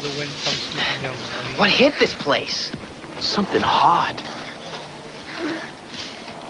I'm too late. What was it? Whatever it was, it's gone. It's headed to Epstein Island. Yo, that Farrakhan mothership he was always talking about finally came. The mother wheel? Yeah. Nope. Nothing to see here. Maybe my mind's You like playing running, tricks fat on boy? me. Let's go for another run. Let's go. Come on, fat boy. Let's go. Irene. Aliens this way. Let's book it. Fiona, maybe she's right. Or maybe it's just the heat. He just has a heart attack. It's right there. I think I'm gonna go back. I need my nitro pills. Goddamn kids. I need some nitroglycerin.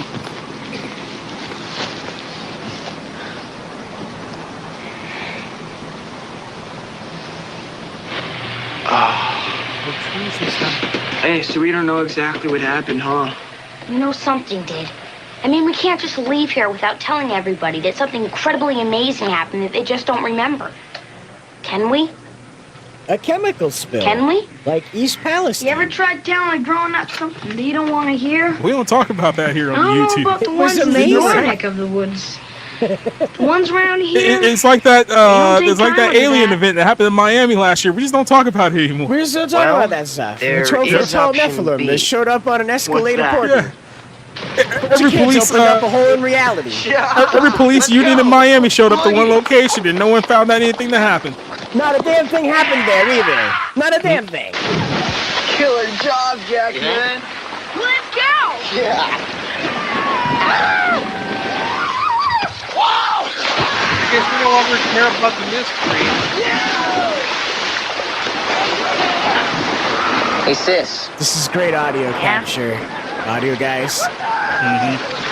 Look, if I admit that something... They Hey, put it was the microphone. 1998. Not saying what. Yeah, I was gonna say they put the They know phone how in the TV chlorine. works. Will you go swimming with me? They put the microphone in the chlorine pod there in the middle of the pool. You first. No. After you. Oh, age before beauty. I insist. After you. After you.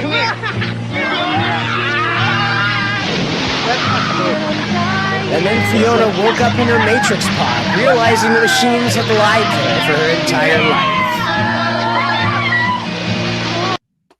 And then she woke up to a phone ringing in the background. Oh, that's it? They didn't. That's it. They didn't. They were just like, maybe it was aliens. Maybe it was just some dumb bullshit. Maybe Ned had a heart attack. You'll never know. Nope, it's all left to the imagination. Poor That's Ned. how it It's the works. mystery. It's the journey. It's the friends we made along the way. It's the hallucinations we had while drinking pool water. So that was the episode of the Jersey. I'm not Jersey. So weird. Nope. I keep saying the There Jersey. you It's go. like nope, definitely was not the Jersey. It was so weird. So Yeah, that was so weird. That's all. Believe it or not, as much as people don't like to, that's the show that started the Disney Channel. That's the show that really got the Disney Channel up and going. It was that show. It was So Weird, and it was Famous Jackson. And it was like, wow, man. You think to yourself, how in the hell did we go from that to like Wizards of Waverly Place and Bunked and all the other stuff, Hannah Montana? It's like, what happened? I feel like we made a left turn somewhere. I just didn't realize just how hard of a turn that was. And now we've got Return to Waverly Place, don't we? Then we have like the sequel. Yeah, which is just like that's. Oof. I am legit surprised that there isn't like an. So look at what happened with V or whatever the hell that was with the Boys Academy there. You know, for the superhero characters in the Boys universe that were teenagers. I'm just surprised that Marvel never tried to do a children's show in the vein of like a Harry Potter meets Marvel with like Miss Marvel for cable. I'm just surprised they never did that. I like, how hard is it to do like a Buffy style show where a bunch of kids? Wait, you remember the Anubis Academy? Do you remember that? Yeah. Oh yeah. So like it's a SHIELD headquarters where the kids are at an academy to learn how to control their powers because Xavier's whatever. And, you know, he doesn't have enough room. He's like, well, go somewhere else. No vacancy. Go somewhere else. So they end up there. And I'm just so surprised they never did that. But instead, we're going back to Wizards of Waverly Place so we can learn about how witchcraft is all femme-centric. And it'd be great. It'd be wonderful. Well, I mean, their only other option is to bring back Demi Lovato. But, you know, they've destroyed her mental psyche so much. They just try to pretend like she never worked there in the first place. Well, so here's what we can do. We can either wrap things up here and I can let you go, or if you want to stay just a little bit longer, I do have an episode of Even Stevens to check out, but I'm going to leave this entirely up to you. So that way the guilt is 100% on your back. So I'm fine. I'm probably going to head on out. So it's Rick's fault. He's the one that ruined this whole thing. So we can all blame him. Okay. Not the first time the Mexican gets blamed. Well, no, look, this whole thing was just, you know, we were originally supposed to do another show, but then we ended up not doing that show. Then it was like, oh, okay, I could just do something else here. But, you know, we can wrap it up here because I think we've been here enough. So I want to thank you guys here for joining us. Thank Rob, thank Nerdigans, thanks Biggles for all joining us here for this impromptu show. Now I can give you guys the floor so we can wrap this one up here. So, Rick, I'll start off with you. Go ahead. Oh, yeah. Well, I mean, I've just got my reviews. I'm going to complete my Wizard of Oz retrospective. And, yeah, I'm just putting down more things. And hopefully I'll watch Juror number 2 tomorrow. So I've got that. And then I'm taking the next week off to celebrate my birthday. And I'll be watching Foxy Brown. So that'll be interesting. Yeah, I was talking about doing movie nights. We'll have to work something out here to get that back up and running, but maybe that's something for 2025, just not yet here. So, Cider, whoever this person is, what do you got coming up? I'm off duty, guys. Just watch Mara Jacobs' channel. Certainly will. Here's what we got coming up here. We got the next episode of The Bible Ends coming on Sunday. We're going to talk about Calvinism, while Calvinism is a threat to the church. That's going to be on Sunday's show. Tuesday, we'll be back with episode 126 of The Barroom. I know this is very, very impromptu here, but we'll be back on our normal schedule on Tuesday. Next Friday, we will not be doing a Friday Night Movie Club. I will be back here with Nerdigans, so we're going to be talking about Pokemon manga. We'll be talking about Ruby and Sapphire next week, so that's something to look forward to for next Friday. I believe that show is going to start at 7. So yeah, we should have a good time there. And then like I said, we are gonna wrap up soon with the movie night show. We'll talk about Moana on Tuesday at the Barroom, but we only got a couple episodes left till we hit episode 100 and retire Friday Night Movie Club. And then we'll work on a new show for 2025 called Movie House, which, you know, we're still ironing things out, but I think we got a good plan for where we're gonna go with that one. So that's everything I got coming up here. For all my guests who joined us here tonight, everyone who joined us here in the chat. So quick shout out to Spencer, Maurice, Christian, Leslie Tarkin, Mita joining us here, DK, Biggles, everyone who joined us throughout the course of the night. Thank you very much, Rooftop Korean. Now we're going to go ahead and sign off and get out of here. So adios, goodbye, and good night. Later.